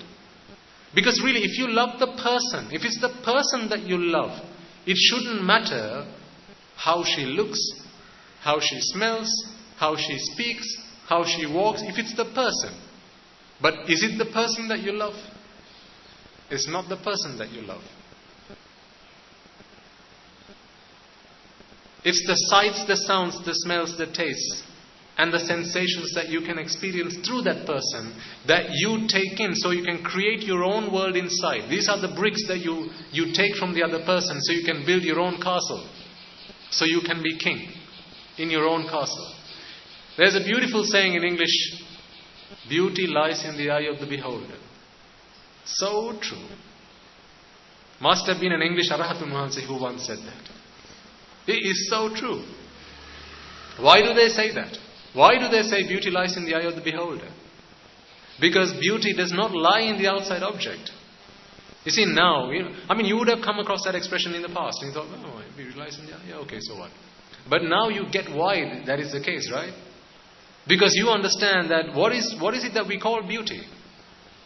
The Rupa, Vedana, Sanya, Sankara, Vijnana that we create inside our own minds. This castle that we build within our own minds. And then we compare that to our models that we've been updating forever. And as soon as we say, yes, those two, what I have now been able to build, this castle that I have now been able to build, using the nutriment, the ahara, that I got from the outside world, this matches the castle, the blueprint that I built for myself. And this is why I say I am the architect of my own suffering. I drew the architectural diagrams. Through Sankara, I drew my own architectural diagrams. I drew the blueprint for this castle. And now I have a castle to which I compare the castle that I am able to build using the bricks that each of you are able to give me. And as soon as I build this castle, how long does it take me to build that castle? When I do, the time it takes me to do that, I've built 1,000, 100,000 castles. Why? Each chitta, each thought that arises, I've built a castle. And each castle, I compare the castle for which I have a model in my mind. And now this comparison goes on. When there's a match, I go, I love you. I say, I love you. When there's no match, I say, I don't like you. I despise you. I hate you. Go away. I don't like you. So what happens is, from time to time,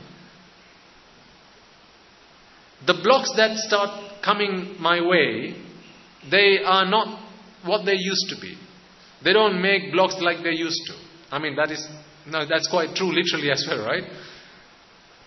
These building materials, as you'll know, perhaps some of you are in construction, or you might have built your own homes recently or done some work. You know that the materials that they used to use back in the day were in a much better condition than the materials that they use now. Everything's cheaper, right? And everything's in poorer condition than they used to be. So likewise, what happens is, over time, this person that I said I was in love with is not able to supply these blocks with the same quality. Now they have holes within them. Now they are so brittle. Now they don't have the same kind of strength to them.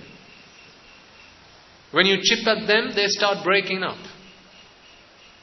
One splash of water and they start dissolving. So they're of a much poorer quality. So what happens now is, I use the same bricks, but my blueprint hasn't changed. My architectural drawings haven't changed. So I still keep building this castle. How long does it take me to build this castle? One chitta. I keep building this castle, but every time I build this castle, now I'm seeing, hey, they don't match. I no longer want to be the king of this castle.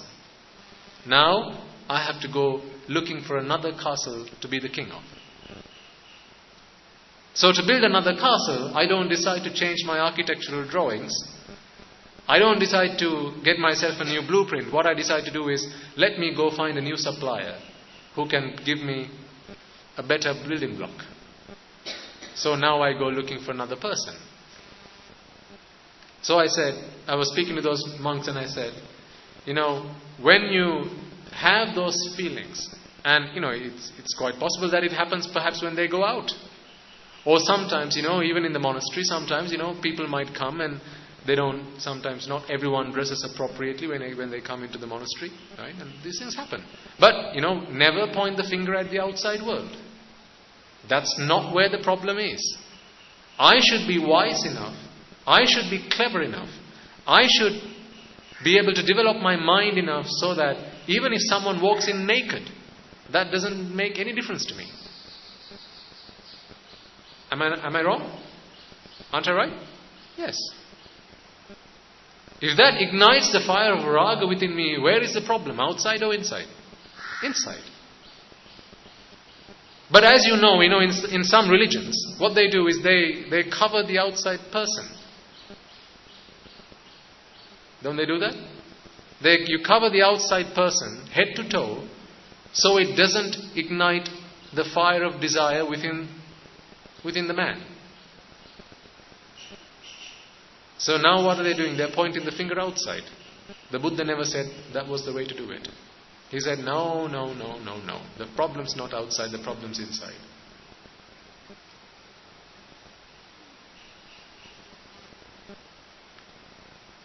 See? What a great doctrine we've got for ourselves. Imagine, ladies and gentlemen, if there was nothing in this world that could upset you, nothing in this world that could unsettle you, nothing in this world that can send you into a state of mental torment, mental agitation, mental stress, anxiety, frustration. Nothing. Absolutely nothing. How would that make you feel?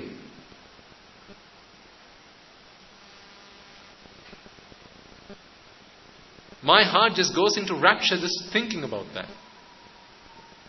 What a state that must be. What a state of composure. What a state of calmness and stillness that must be. Nothing in the world can upset and take away my happiness. Only the Buddha's ministry can offer us that. That's why whether you're a peasant or a minister or a king, no matter who you are, no matter what your status is, no matter how powerful you are, no matter how much wealth you have, no matter how many children you have, how much money or properties you have, if you want to find that kind of state of mind, where it's not relief from suffering that you're looking for, but rather redemption from that state of vexation, then it's only the Buddha's doctrine that can help you with that. Nothing else. There is nothing on this planet that can answer that problem in a better way. In this world of Maras, Devas, Brahmas, Brahmins, humans, there is no one that has found a better solution to that problem than the perfect one himself. You see, that gift is priceless, is it not? Don't you think? How powerful would you feel then? Nothing can. You see, sometimes some monks come and tell me, Swami Mahansa, as a layman, I used to chew on betel leaves. And it's a habit I'm trying to give up, but I find it so difficult. What do I do? And I say, think about it. What is it that this betel leaf, really, if you were to think about it, you must have seen on TV sometimes, where they have wrestling, right, on TV. I used to watch them as a teenager, wrestling. And sometimes you play these games, knockout. And you have this guy versus that guy. So I say, why don't you imagine you versus a betel leaf?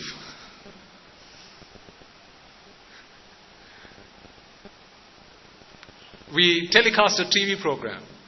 There's you on one side, 6 foot high, a tall, well-built man, right? With nothing to say. I haven't got. You're well endowed. You've got everything you need. Versus a betel leaf. How would you feel? Something so pesky as this? To say, I succumb, I surrender to you, to a betel leaf?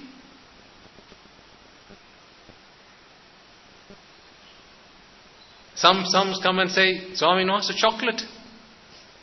I find it difficult to overcome the urge. How do I fight?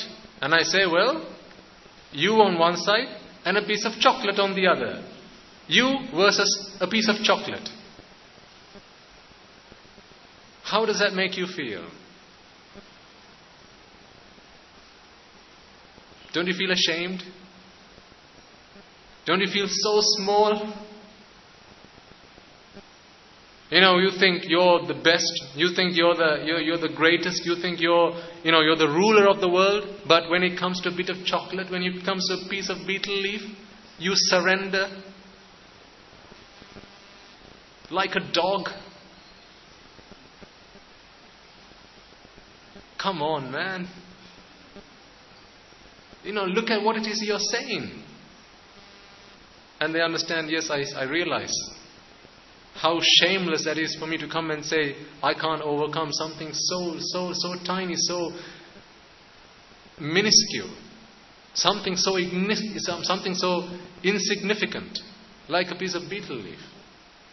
And I then say, okay, so you get that, this is harayati, lajjasagatai. Anicca, dukkha, the meanings of anicca. Attiyati, harayati, jigucchati. Right? Harayati. Shameless. Shameful rather. And I say, well, again, think about what is it that you look from this betel leaf? What is it that you yearn so much from this? Why do you give this thing value? It's not your body that's addicted to it. It's your mind that's addicted to it. I mean, how do we know whether it's mind or body that's addicted to things? When people break free from their addictions, what changes? Mind or body? It's the mind. Do they get given a new body? No, they keep the same bodies.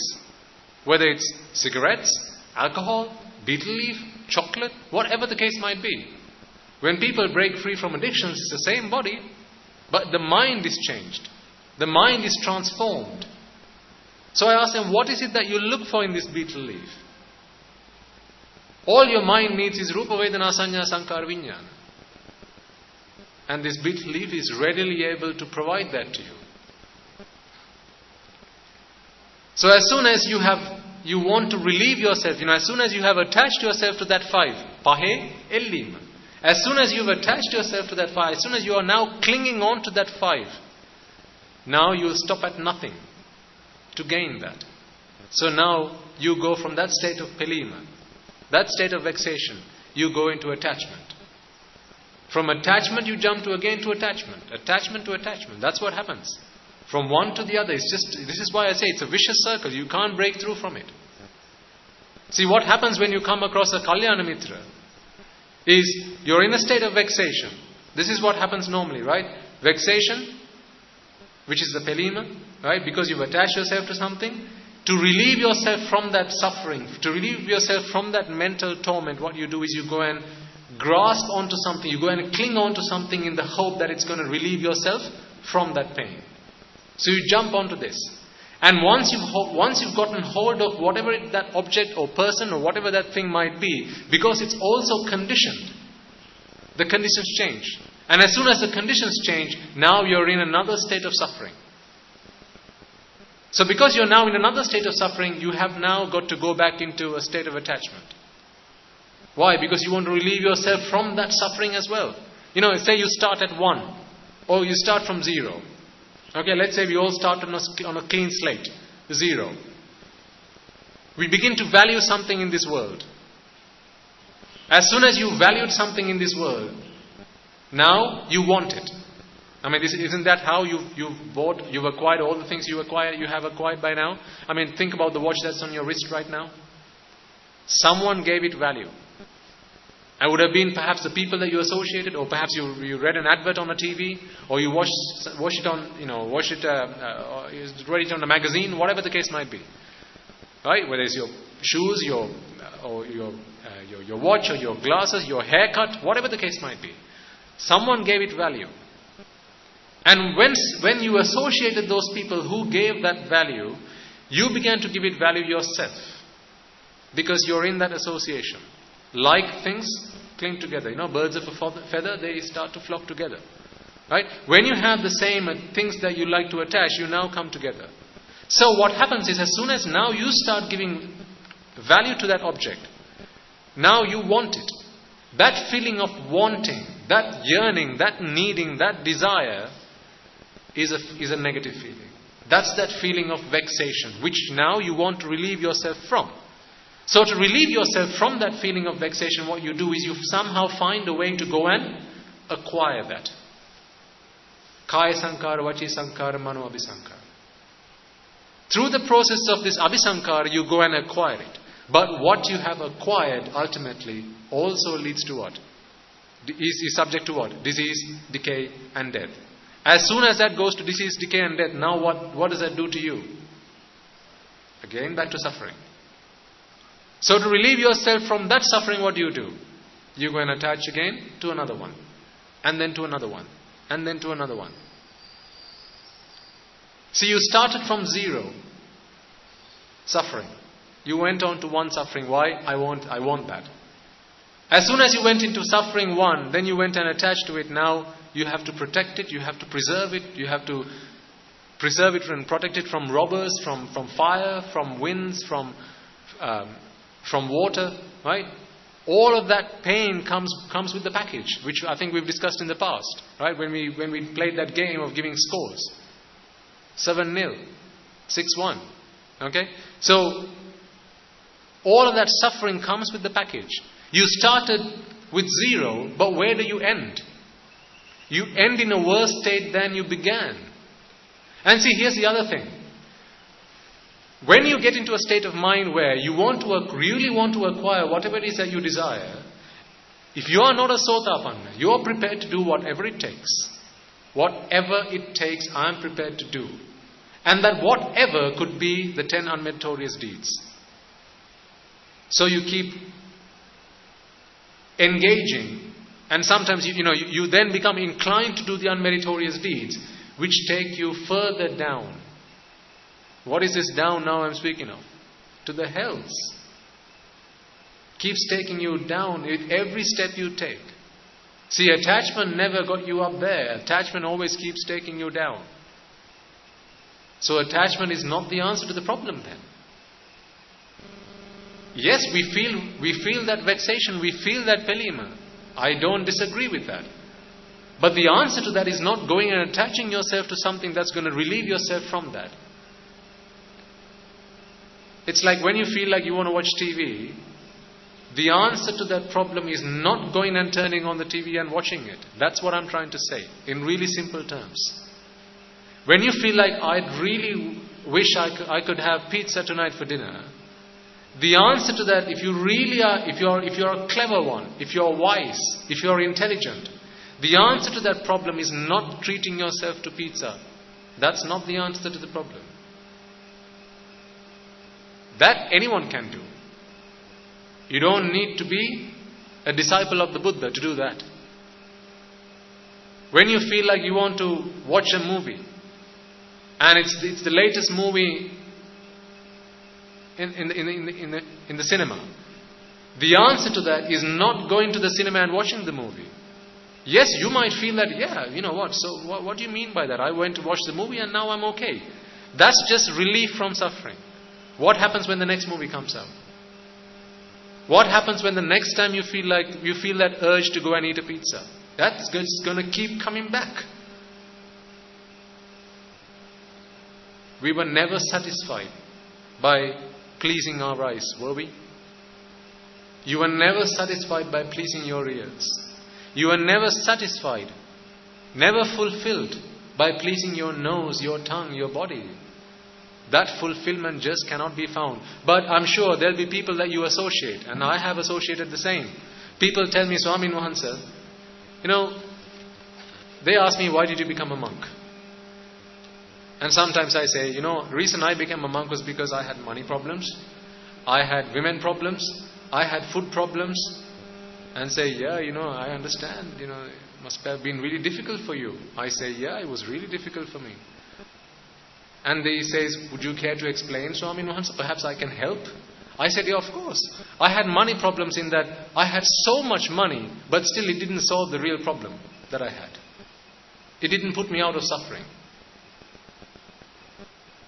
I could associate with all the women that I wanted, but that still didn't put an end to my suffering. I ate so many different types of food that perhaps even you might not have tried by this point in life, but that never put an end to my suffering. So this is why, sir, I say, I ordained because I had money problems, I had women problems, and I had food problems. Can you help? He says, no, I wasn't expecting that answer. He said, well, it's because you can't help. I went to someone who could help me. Because he taught me that the answer to these problems is not going after more. Sir, please can I have some more is not the answer to the problem.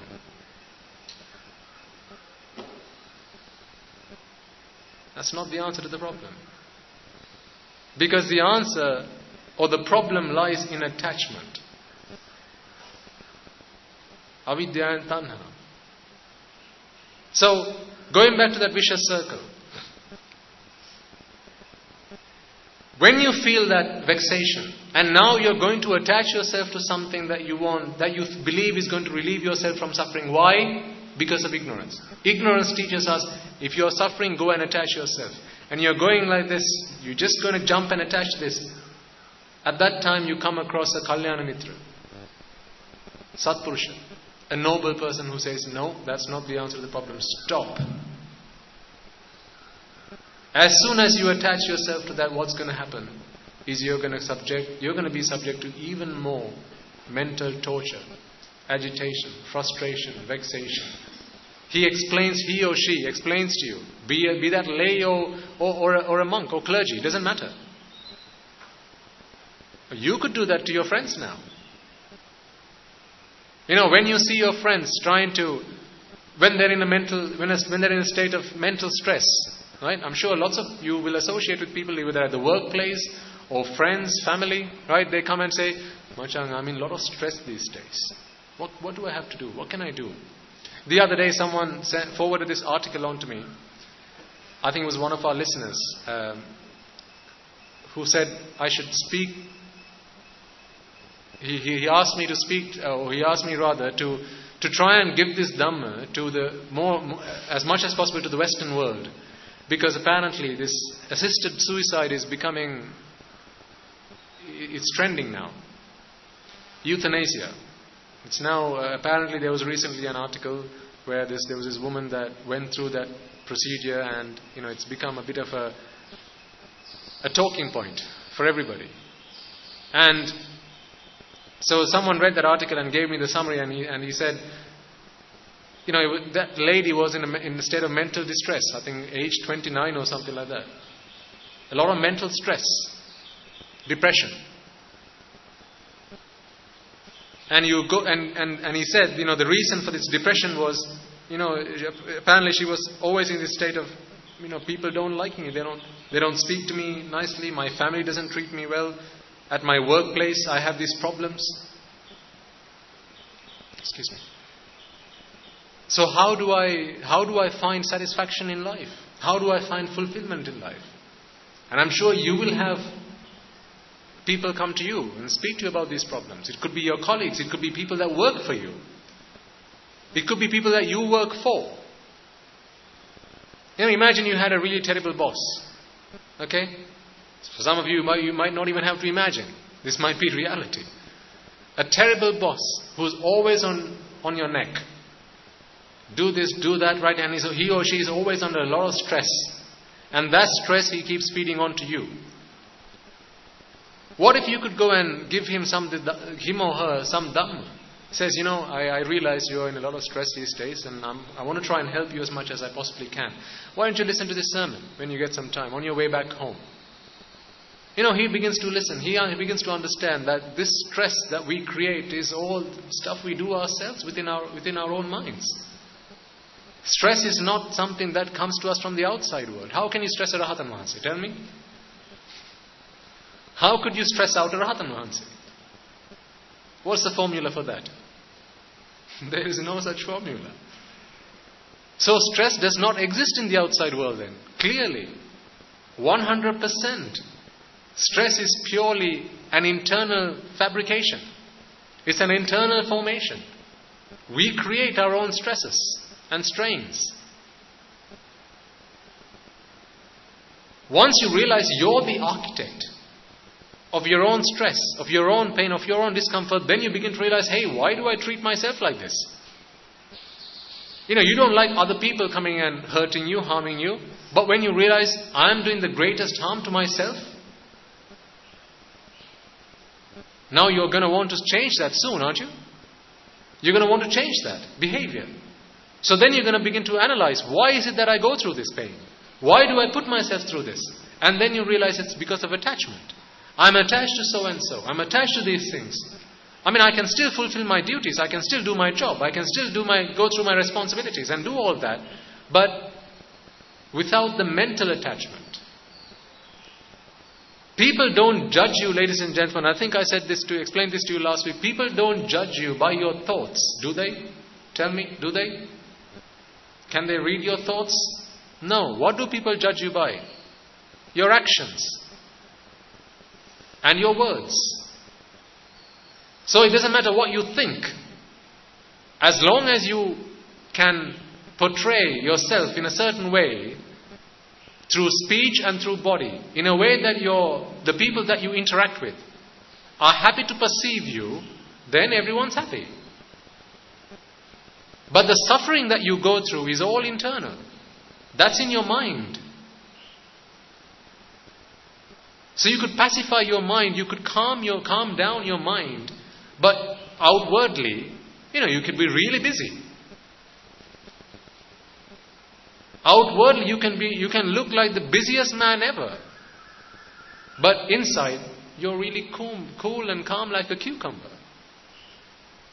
I used to do this at my workplace. When I began to listen to the Dhamma, I realized, this pressure, this stress that I was creating was all a function of my own ignorance. And I changed the way that I worked. But in the 4 years that I got to listen to this Dhamma and change my life according to it, I made so much success at work. In fact, my boss told me that in the last year, the year before I left work, he'd been working at the bank for 15 years, I think 16 years now. He said, I haven't seen anyone go through as many promotions as you've done in 1 year at work in this entire bank. I had 4 promotions in the same year, with each a jump in at least 5-fold. So imagine that. But inside, I was so cool. On the outside, I was going through work like no one's ever seen before. Because I realized this pain that I create, I do internally in my own mind. Sometimes we have problems, right? Even at the monastery. Sometimes we get calls from the outside and say, hey, there's a sermon that you're going to be doing. We don't like that. We want you to cancel this. Blah, blah, blah, blah, blah. Right? We get all sorts of things. And even my Guru Swami Maharaj, sometimes, they organize these sermons and people call up and they come up with all sorts of problems. But thanks to the Dhamma, we are now able to face those problems without getting into any mental stress. Ever felt that time when, someone, particularly if it's your boss, or if it's a difficult customer, right? I want you to relate to this into your personal lives, because I want this to be practical for you all. If it's a difficult customer, you don't want to approach them. Why? Because you create all this, what if he says this, what if he says that, what if he doesn't like to hear what I'm going to say? Whether it's your review meetings with your managers, okay, you create this mental stress inside of you and then you go into that meeting really stressed out. What if you were able to just be cool and calm? Have that conversation, but not be disturbed, not be perturbed inside your mind. That's what the Dhamma is able to offer you. Are you ready to accept it? This is free, by the way. We don't charge you for this seminar. It's free. How much have I ever charged you for being here? If I were to charge you, how much do you think I could charge you? Think about it. But the Buddha's Dhamma is priceless. You couldn't put a price on it. You have this gift, ladies and gentlemen, laid out bare in front of you. You are so blessed. You are so extremely fortunate to be here today, to have been born human, to have received the Dhamma, to have the noble associations that you do, to have been born into a family, at least nominally, who call themselves Buddhists. It's thanks to that you've now found this way here, right? What if you were born into a non-Buddhist family? Perhaps you might have still come along. But there's always that restriction. There's always that friction that you have to overcome before you can jump that. So you're really blessed. Incredibly fortunate. This gift has been laid bare in front of you, at your feet. All you have to do is pick it up. And find this gem. This is why it's called the Noble Triple Gem. The luster of this gem is so deep. It blinds all ignorance.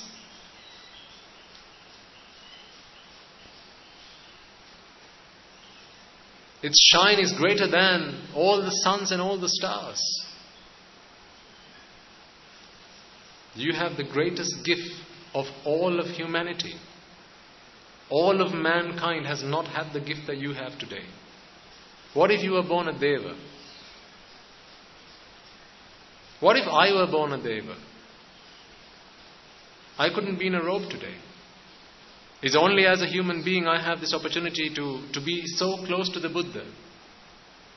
I mean, through this robe, I have this link. I'm connected to the Buddha. But if I were born a Deva, I wouldn't have this opportunity. If I were born a Brahma, I wouldn't have this opportunity. But you can. As human beings, you can. And it doesn't matter whether you're in robes or you're in lay clothes. It doesn't matter, because like I said last week, first, don robes on your mind, not your body. For that, there's no age limit.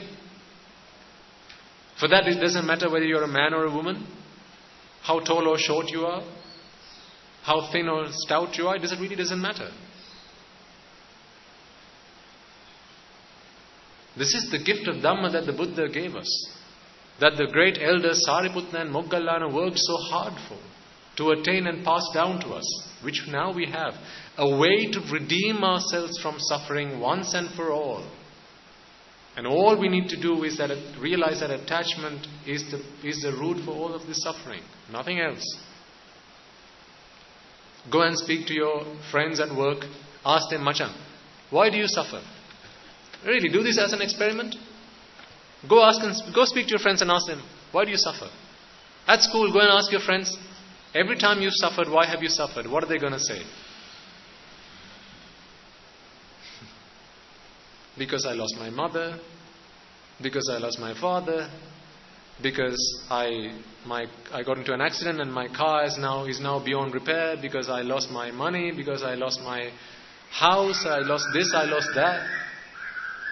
Always pointing the finger at the outside world. But I ask you today, why do you suffer? And you give me the perfect answer. The only true answer that exists in this world. And you tell me that's because of the attachment that I have to the things that I lost. If there were no attachment, it wouldn't make any difference to me. See, even at the point of becoming Arahatuna, let me explain something to you and then I'll ask you a question. We go through this process of giving rise to the Panchaskandha, Rupa, Vedana, Sanya, Sankara, Vijnana, right? These are the 5 building blocks that create the thoughts that arise within our minds, okay? So, Rupa, Vedana, Sanya, Sankara, Vijnana. And the reason that we give rise to each one of these is because we are in a state of suffering. Remember I said self-preservation? We're all so interested in self-preservation. We can't bear the pain of the self passing away, and therefore we give rise to another self. Where does the self live? Is the self real? What do you think? Is the self real? No.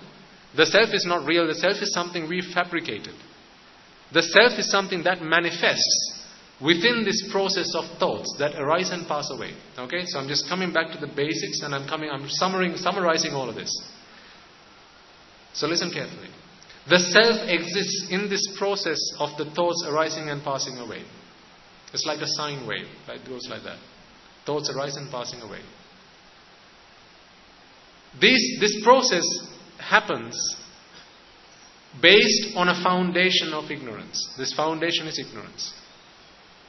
On this foundation there are tilts that keep this process in place. It's like imagine a clothesline that have tilts that keep this clothesline up from point to point, okay? But this clothesline does not need the support of these tilts. But through ignorance we come to this conclusion that no, it's actually we need this self that has to be there to keep these thoughts in place.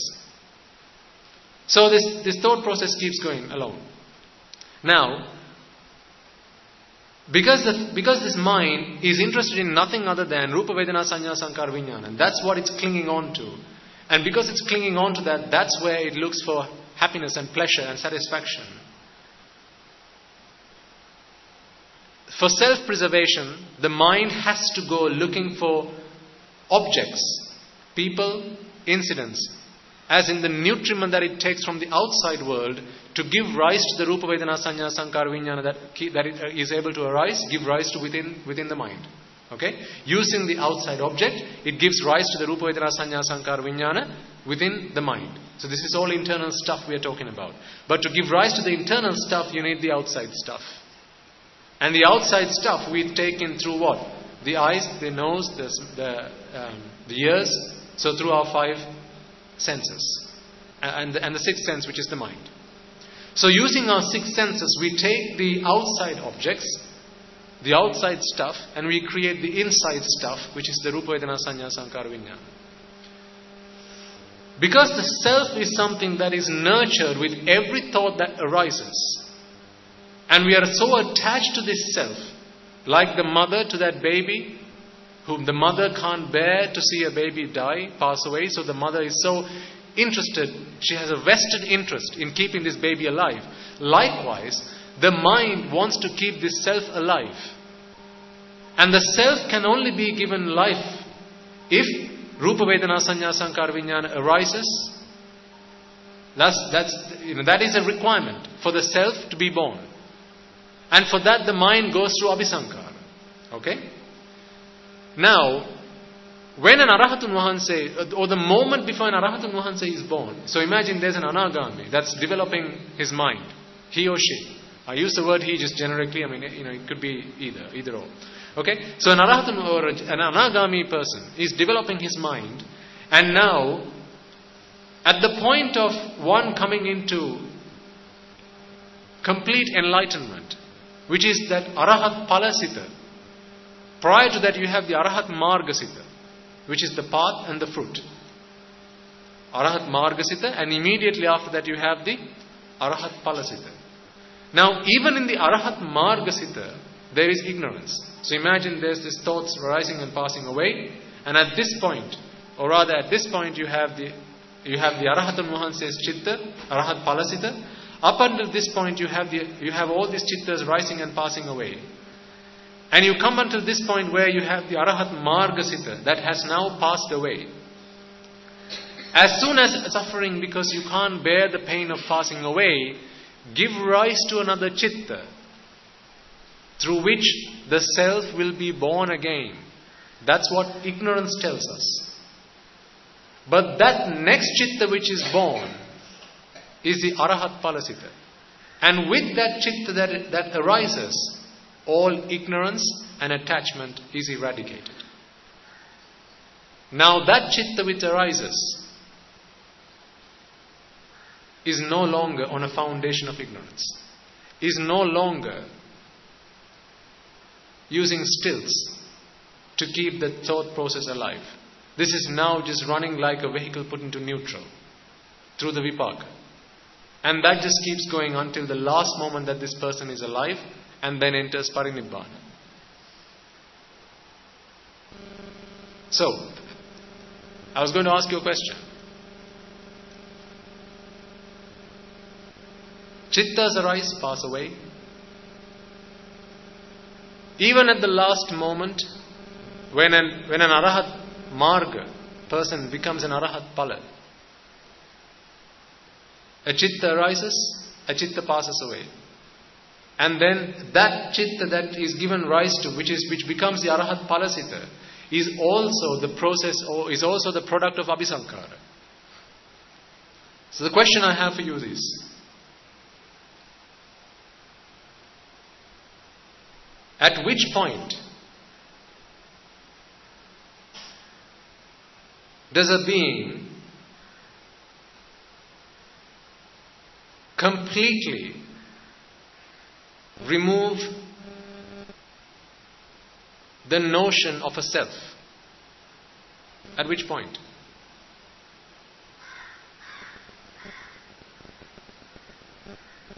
At which point? Arahat with Chitta. Arahat Palachitta. It's at the point of an Arahat Palachitta, the notion of a self completely goes away. At the point someone becomes a Sotapanna, your view is clarified, your view is rectified. Up until the point of becoming a Sotapanna, you believe that there is a self. And this self, remember that's the baby, right? The baby Natasha we've spoken about in the past. So when that mother receives treatment, slowly she begins to realize, after the first few doses, there really isn't a baby. But from time to time, that notion still keeps coming back. It's like those dogs that keep coming back as you keep chasing them. But at one point, when this Arahat Margasita enters into the Arahat Palasita, the self is completely gone, eradicated. Why? Because if those stilts are what we call self, they have to be bound, they have to be based on a foundation of what?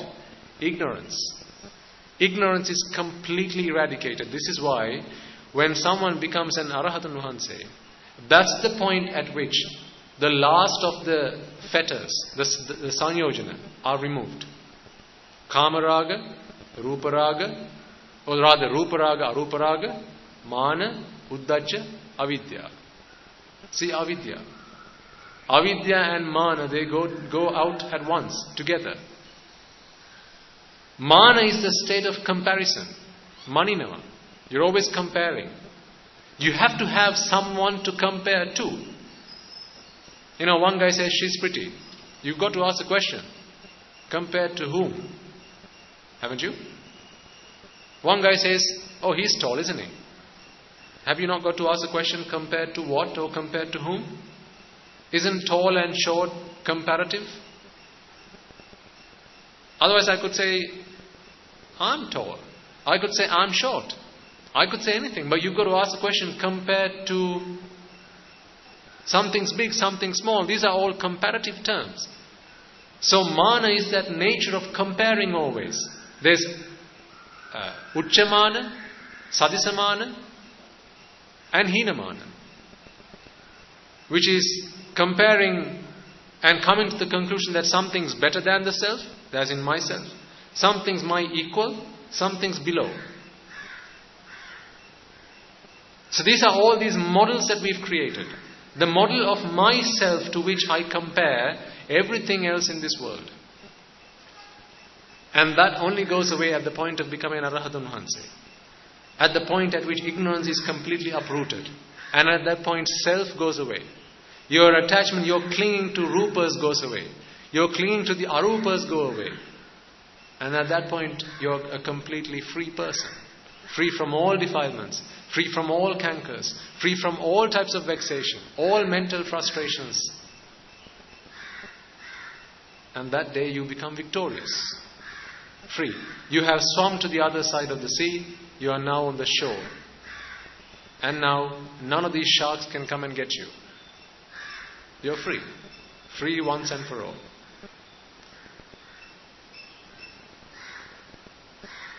So, see, time and time we keep coming back to this. Because this is the crux of it really. This is the crux of it. We could talk about lots of other things, but this is the crux of it. The reason you are here today is because you experience suffering. You're not here for anything else. I know that. Why did you first come to listen to these sermons? Because you were still trying to figure out something, weren't you? I've been going through all this in my life. I've earned a lot of money. I've got a lot of property. I've got children. I've got this, that and the other. But still I go through suffering. I go through pain. I want to redeem myself from that. Now we've found the real answer. We've found the cause behind it. And that is this attachment. So really, the only thing we really need to talk about is continuously making sure that our understanding is founded, our understanding is solid in that, and that we complete and we clearly understand how do we uproot this attachment, slowly but steadily. And over time and eventually it's going to happen. All we have to do is make sure that we continue to keep tugging at it. One day it's going to come loose, but we have to keep tugging at it. Don't let go. One day it's going to come loose. And that day you're going to uproot it once and for all. And then you're going to be free. Keep that determination in mind, ladies and gentlemen. Don't let anyone throw you off. Don't let anyone put you off. You don't have to come here for these sermons. You can go to any other temple or other monks or whoever is able to teach you, whoever is able to show you how to redeem yourself from suffering. It doesn't matter who it is. Whether it's a layperson or a clergy, it doesn't matter.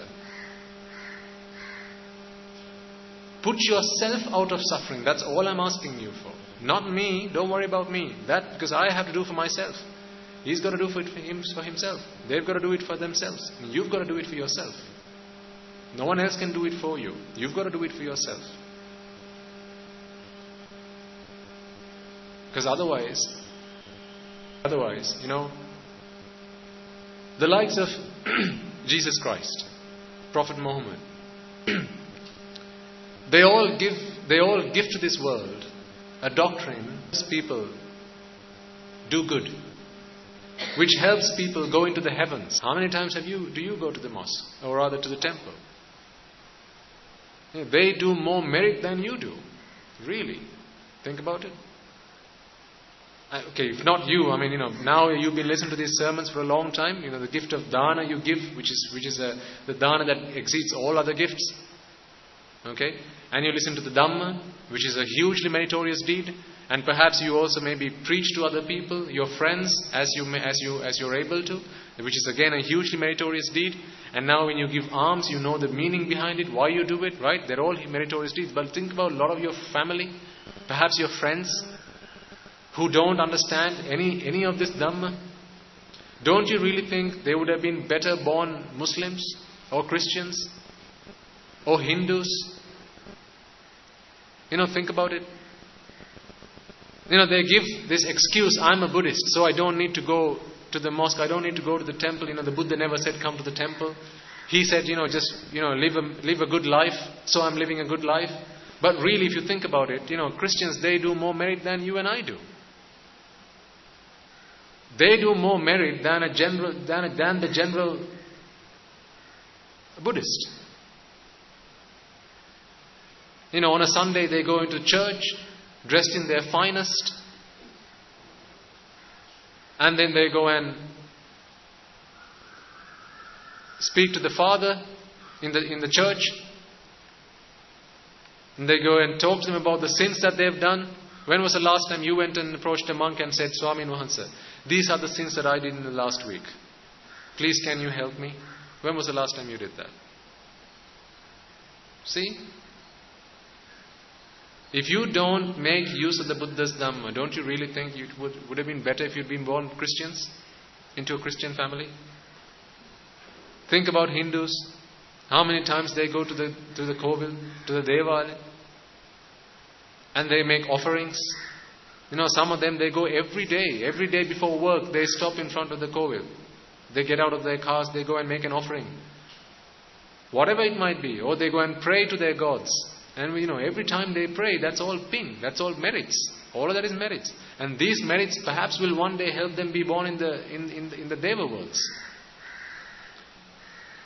A lot of Muslim people, they lead a greatly more meritorious life than a lot of Buddhist people today.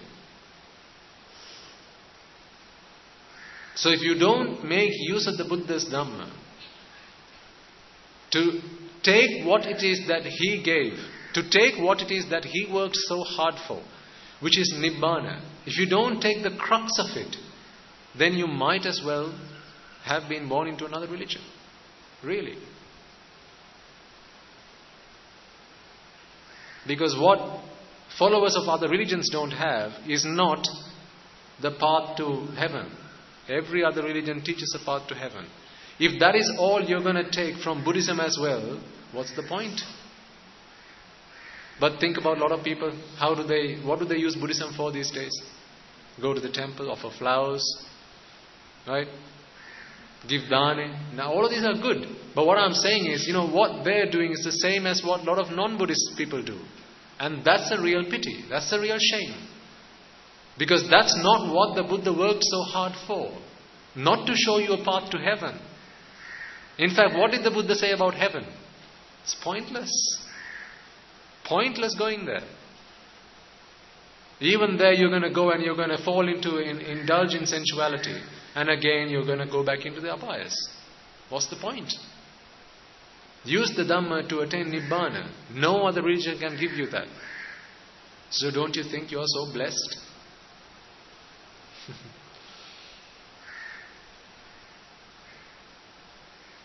Think about it. If you are all the people in this vicinity who listen to this Dhamma, don't you think that at this point in time, from 2:30 every Sunday afternoon to about 5:30, 6 o'clock in the evening, the most blessed people in this locality come together under this roof? Don't you think so? Isn't this a convocation of all the most blessed people in the vicinity? People who listen to the Dhamma that helps them to attain Nibbana. No one else is able to do that. That's how fortunate you are. So spread this word. Spread the word of Dhamma to those who need it. Don't go giving it by force. Hey, I've got a CD, listen to it. I'm not interested. No, you must listen to it. No, I'm not interested. No, you really must. Don't do that. Because then you become a pain in the backside. And then people are going to offend you. And then they're going to do Arupavada. Not knowing. See, knowingly or unknowingly. This is why at the start of sermons we always seek forgiveness for Arupavadas. Some of you may have become Aryas by now. At least you will probably be on the path to becoming a Sotapanna if you haven't become a Sotapanna already. So, at least through mercy for other people that you associate in society, don't give them the opportunity to offend you. Don't give them the opportunity to insult you because they are committing an Arupavada. Now please don't come and ask me individually, am I a Sotapanna? Because I can't give you that. I can't give you a certificate to say that. It's only the Buddha can give you that. But in the past I've explained to you how is it that you may be able to ascertain if you are a Sotapanna or not. So you can go back and listen to previous sermons that we've done in the past. Either way, make that your primary goal. And every time we meet, I'm going to spend at least a few minutes to remind you why is it that has to be your primary goal. So I said at the beginning of this sermon, are you here to stay or are you here to go? Or are you here to stay so you can learn how to go?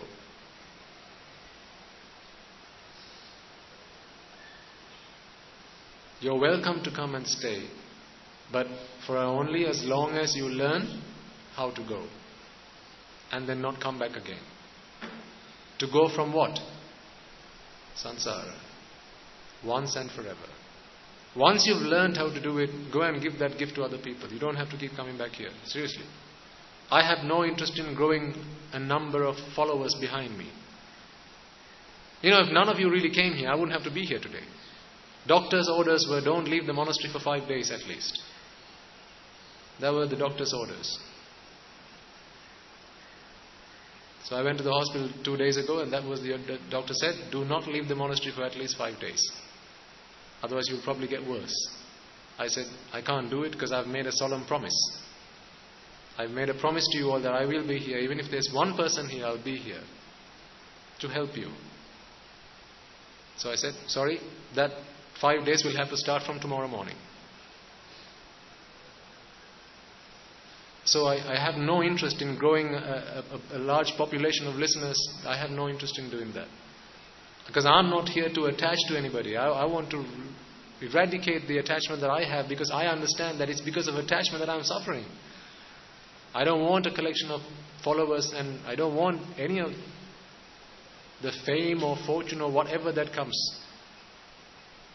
Right? Before long people will start saying, the English Bana monk.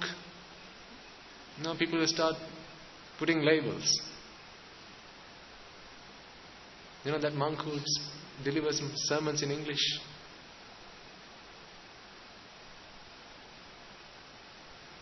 I just want to go. And I hope that's what you want to do as well. So make sure that is your primary goal. Because I can't guarantee if I'm going to be here tomorrow, next week. You have no guarantee. You don't know how near those sharks are to you, those man-eating sharks. And the point that they reach you, they have no mercy. They are voracious animals. They're going to tear you up. They're going to eat you up. They're not going to leave one bone behind. All of you eaten up.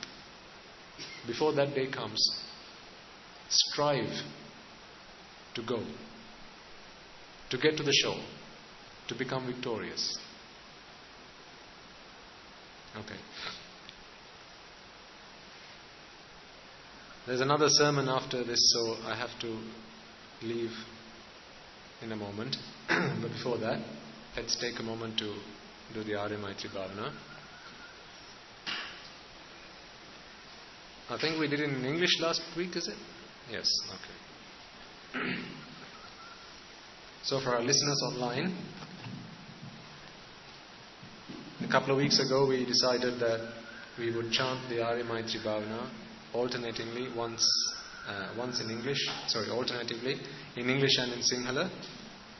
So every other week it will be in English, every alternating week it will be in Sinhala.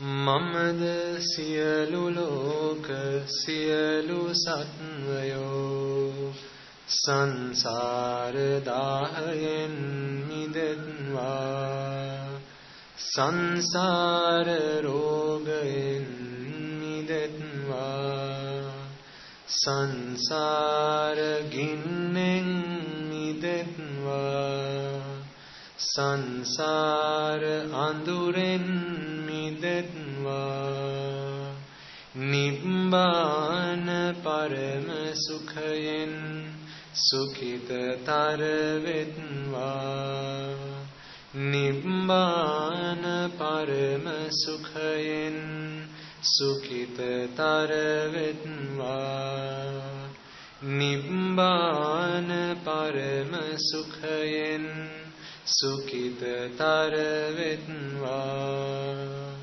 Mamada siyalu loka siyalu satvayo Raga bandhanayen midetva Desha bandhanayen midetva Moha bandhanayen midetva Mara bandhanayen midetva Nibbana parama sukhayen sukhita tarvetva Nibbana parama sukhayen sukhita tarvetva Nibbana parama sukhayen sukhita tarvetva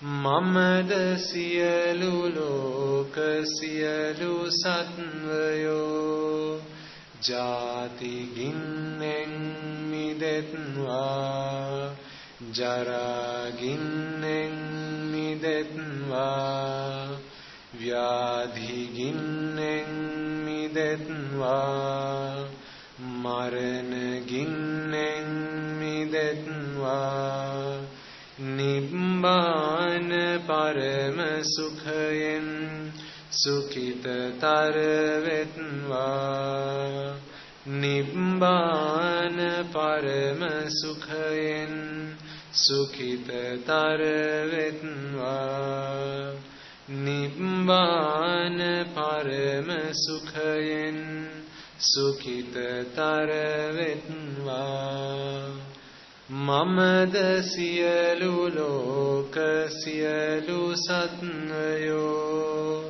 Shoka ginnen midetva Paridevayen midetva Dukkha ginnen midetva Domanassayen midetva Upayasayen midetva Yampiccang labati tampi dukkhayen midetva Sankhittena panchopadanaskandhayen midetva Nibbana parama sukhayen sukhitatarvetva Nibbana parama sukhayen sukhitatarvetva Nibbana parama sukhayen sukhitatarvetva Kamaloka anatai einidetva Rupaloka anatai einidetva Arupaloka anatai einidetva Siyalu loka anatai einidetva Atharima natai atharima vetva Nivima natai nivima vetva Noelma natai noelma vetva Midima natai midima vetva Nivanama natai nivanama vetva Nivanama natai nivanama vetva Nivanama natai nivanama vetva Nivanama natai nivanama vetva Nivanama natai nivanama vetva Nivanama natai nivanama vetva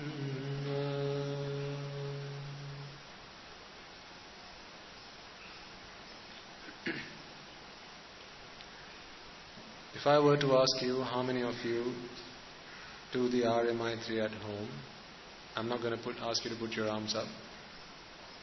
See if you can answer yes to that question. Ask yourself.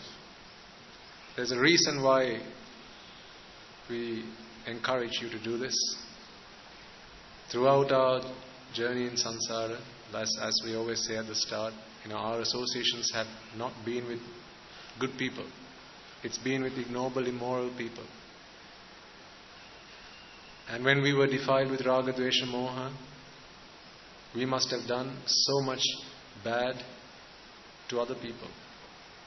I mean, think about this life itself. When you had no understanding of the Dhamma, were you always kind to other people? Were you always good to other people? Were you always generous to other people? All those deeds that we've done, either through mind, speech or body, they have vipakas. And they come back to bite us. And sometimes the Aryapadas, they keep coming back. Practicing the Arya Maitreya is the best way to seek forgiveness for that. To change the samanantaras so that those anantaras don't have the opportunity to bear fruit. And remember this samanantara, anantara we've explained in the past. Samanantara is like the field. If you have a field that is prime, then when there are seeds, those seeds are able to bear fruit. Those seeds are able to germinate in the soil. So what we are doing is to try and change the samanantara so that those seeds, those karmas that we've done in the past do not attract themselves when we try to develop the Arya Marga. So put some time aside every day if you can. The first thing I do when I wake up in the morning, as I've said to you in the past, I bring my arms together, I worship the Buddha, I chant the Arya Maitri in my mind. You don't have to say it out loud. And then I seek forgiveness from all the Aryas in the past that I might have done, caused harm, slandered, abused. That's how I start my day, and that's how I finish my day. And then as I walk up and down at the monastery, I do this. I'm not talking about walking meditation. I might be going somewhere else, walking to the kitchen, walking to the meditation hall, wherever. As I walk, I practice the Arya Maitri. So this you can do as well. Find time, ladies and gentlemen. If there are things you want to do, you will find the time to do it.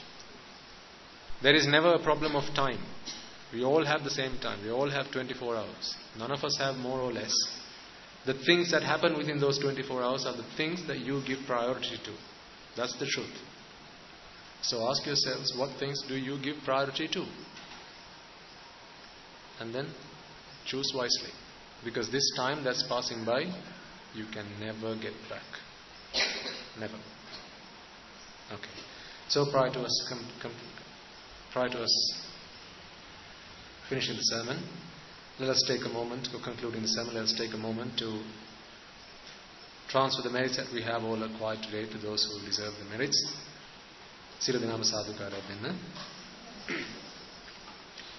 First and foremost, let us take a moment to reflect once again, as we did at the beginning, on the fact that it is the Lord Buddha's Dhamma today that we have this opportunity to listen to understand, to comprehend, and that is our path to salvation. That is the boat on which we can seek refuge to cross this ocean of samsara.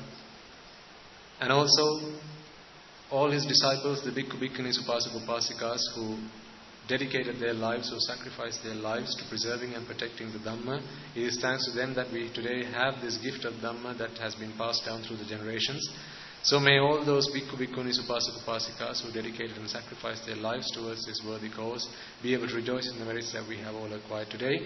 If they have been born in the woeful plane, may these merits help them be born in the blissful plane, and may these, through the power that we have generated through these merits, may they be able to fulfill the meritorious deeds, abstain, refrain from the unmeritorious deeds, and fulfill the Noble Eightfold Path, and in doing so attain the supreme bliss of Nibbana. Sadhu, sadhu, sadhu. Also take a moment to transfer these merits to all those Bhikkhu Bhikkhunis, Upasaka Upasikas, as well as the members of the Mahasangha, the Mahanayakas, the Anunayakas, who reside all over this world.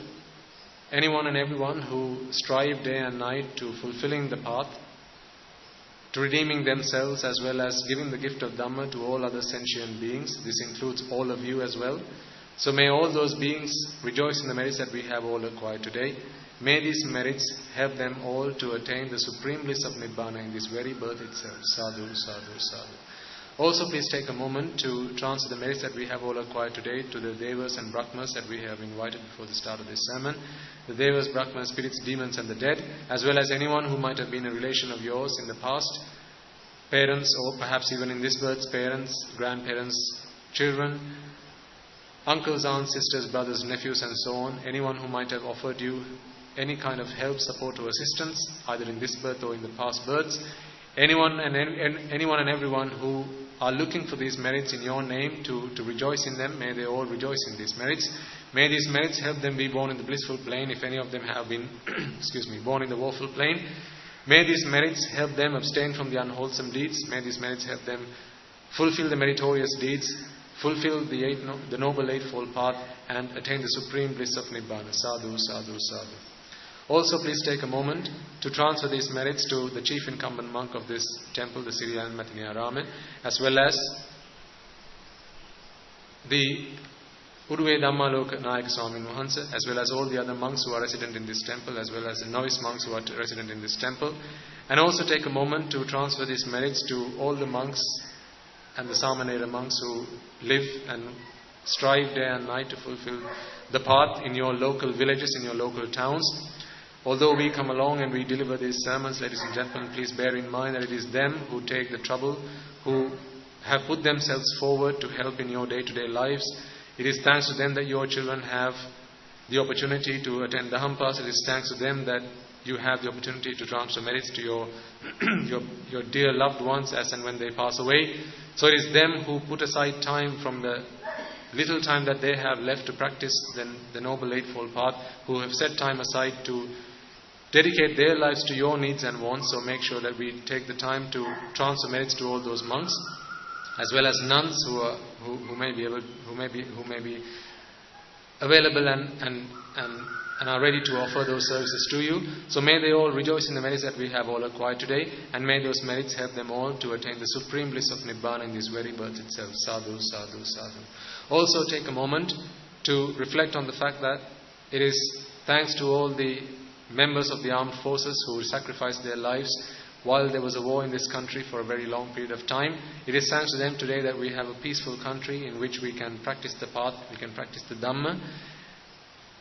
It is because they sacrificed their lives we have our motherland today to live in safely and soundly, and also to practice the path. So may they all also rejoice in the merits that we have all acquired today, as well as those members of the police force who sacrificed their lives, as well as any beings, be they friends or foes, who might have sacrificed their lives back in that time. May anyone who's looking for merits be able to rejoice in the merits that we have all acquired today. May these merits help them abstain from the unwholesome deeds. May these merits help them fulfill the meritorious deeds and fulfill the Noble Eightfold Path, and in doing so attain the supreme bliss of Nibbana. Sadhu, sadhu, sadhu. Also take a moment to transfer merits to anyone who might have been destroyed in the natural calamities such as the tsunamis that hit our country back in the past, as well as earthquakes and so forth that happen all throughout the world. Anyone who's looking for merits be able to rejoice in these merits. May they all rejoice in these merits. May these merits help them abstain from the unwholesome deeds. May these merits help them fulfill the meritorious deeds, fulfill the Noble Eightfold Path, and attain the supreme bliss of Nibbana. Sadhu, sadhu, sadhu. Also please take a moment to rejoice, or rather to transfer these merits to anyone and everyone who helped make this event possible, who helped organize this sermon, who helped make the furniture available, the facilities available here today, who might have helped you or assisted you in any way, shape or form, perhaps helped you by offering you a glass of water or ushering you to a seat, or perhaps checking if you were comfortable, in any way, shape or form helped you become comfortable or be able to listen to this sermon for the entire duration of this sermon. May all of them be able to rejoice in these merits. May these merits help them all also attain the supreme bliss of Nibbana in this very birth itself. Sadhu, sadhu, sadhu. And finally, may the merits that we have all acquired today, you will listen to this sermon, and anyone and everyone who helped make this sermon possible, may all those merits that we have all acquired today empower and energize all those beings just like yourselves, the Bhikkhu, Bhikkhunis, Upasaka, Upasikas, who strive day and night to become Arahatun Vahanses, fulfill their ambitions, fulfill their goals, and in doing so may we be able to witness in this blessed land itself many hundreds of thousands of Arahatun Vahanses in the very near future. Sadhu, sadhu, sadhu. And finally, may the merits that we have all acquired today help us all attain the supreme bliss of Nibbana in the era of the Gautama Samma Sambuddhanan Vahanse itself, in this very human birth itself. Sadhu, sadhu, sadhu. Adai. Siru Denata Maha Sangaratne Vising Mettani Sansing Asirvada Karna Pingudu Siru Dena Vandana Karaganna.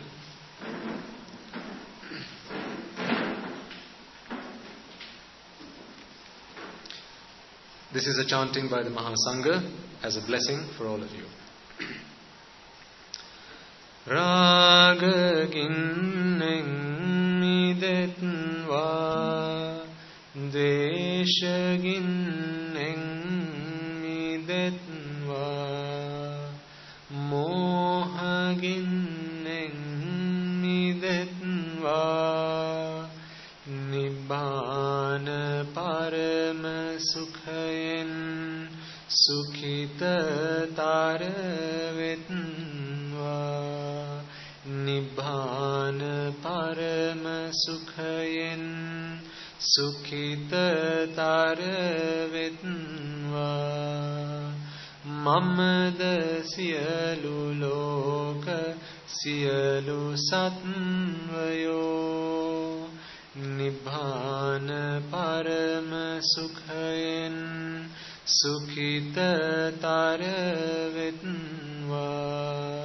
Nibbana parama sukhayen sukhita taravetva. Nibbana parama sukhayen සුඛිතතර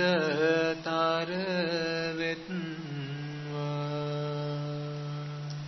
තුන්රුවන්ගේ සූවිසි අනන්ත මහා ගුණ බැලෙන් සියලු ලෝක සියලු සත්වයෝම නිබ්බාන පරම සුඛයෙන් සුඛිතතර වෙත්වා. May the noble triple gem always be with you.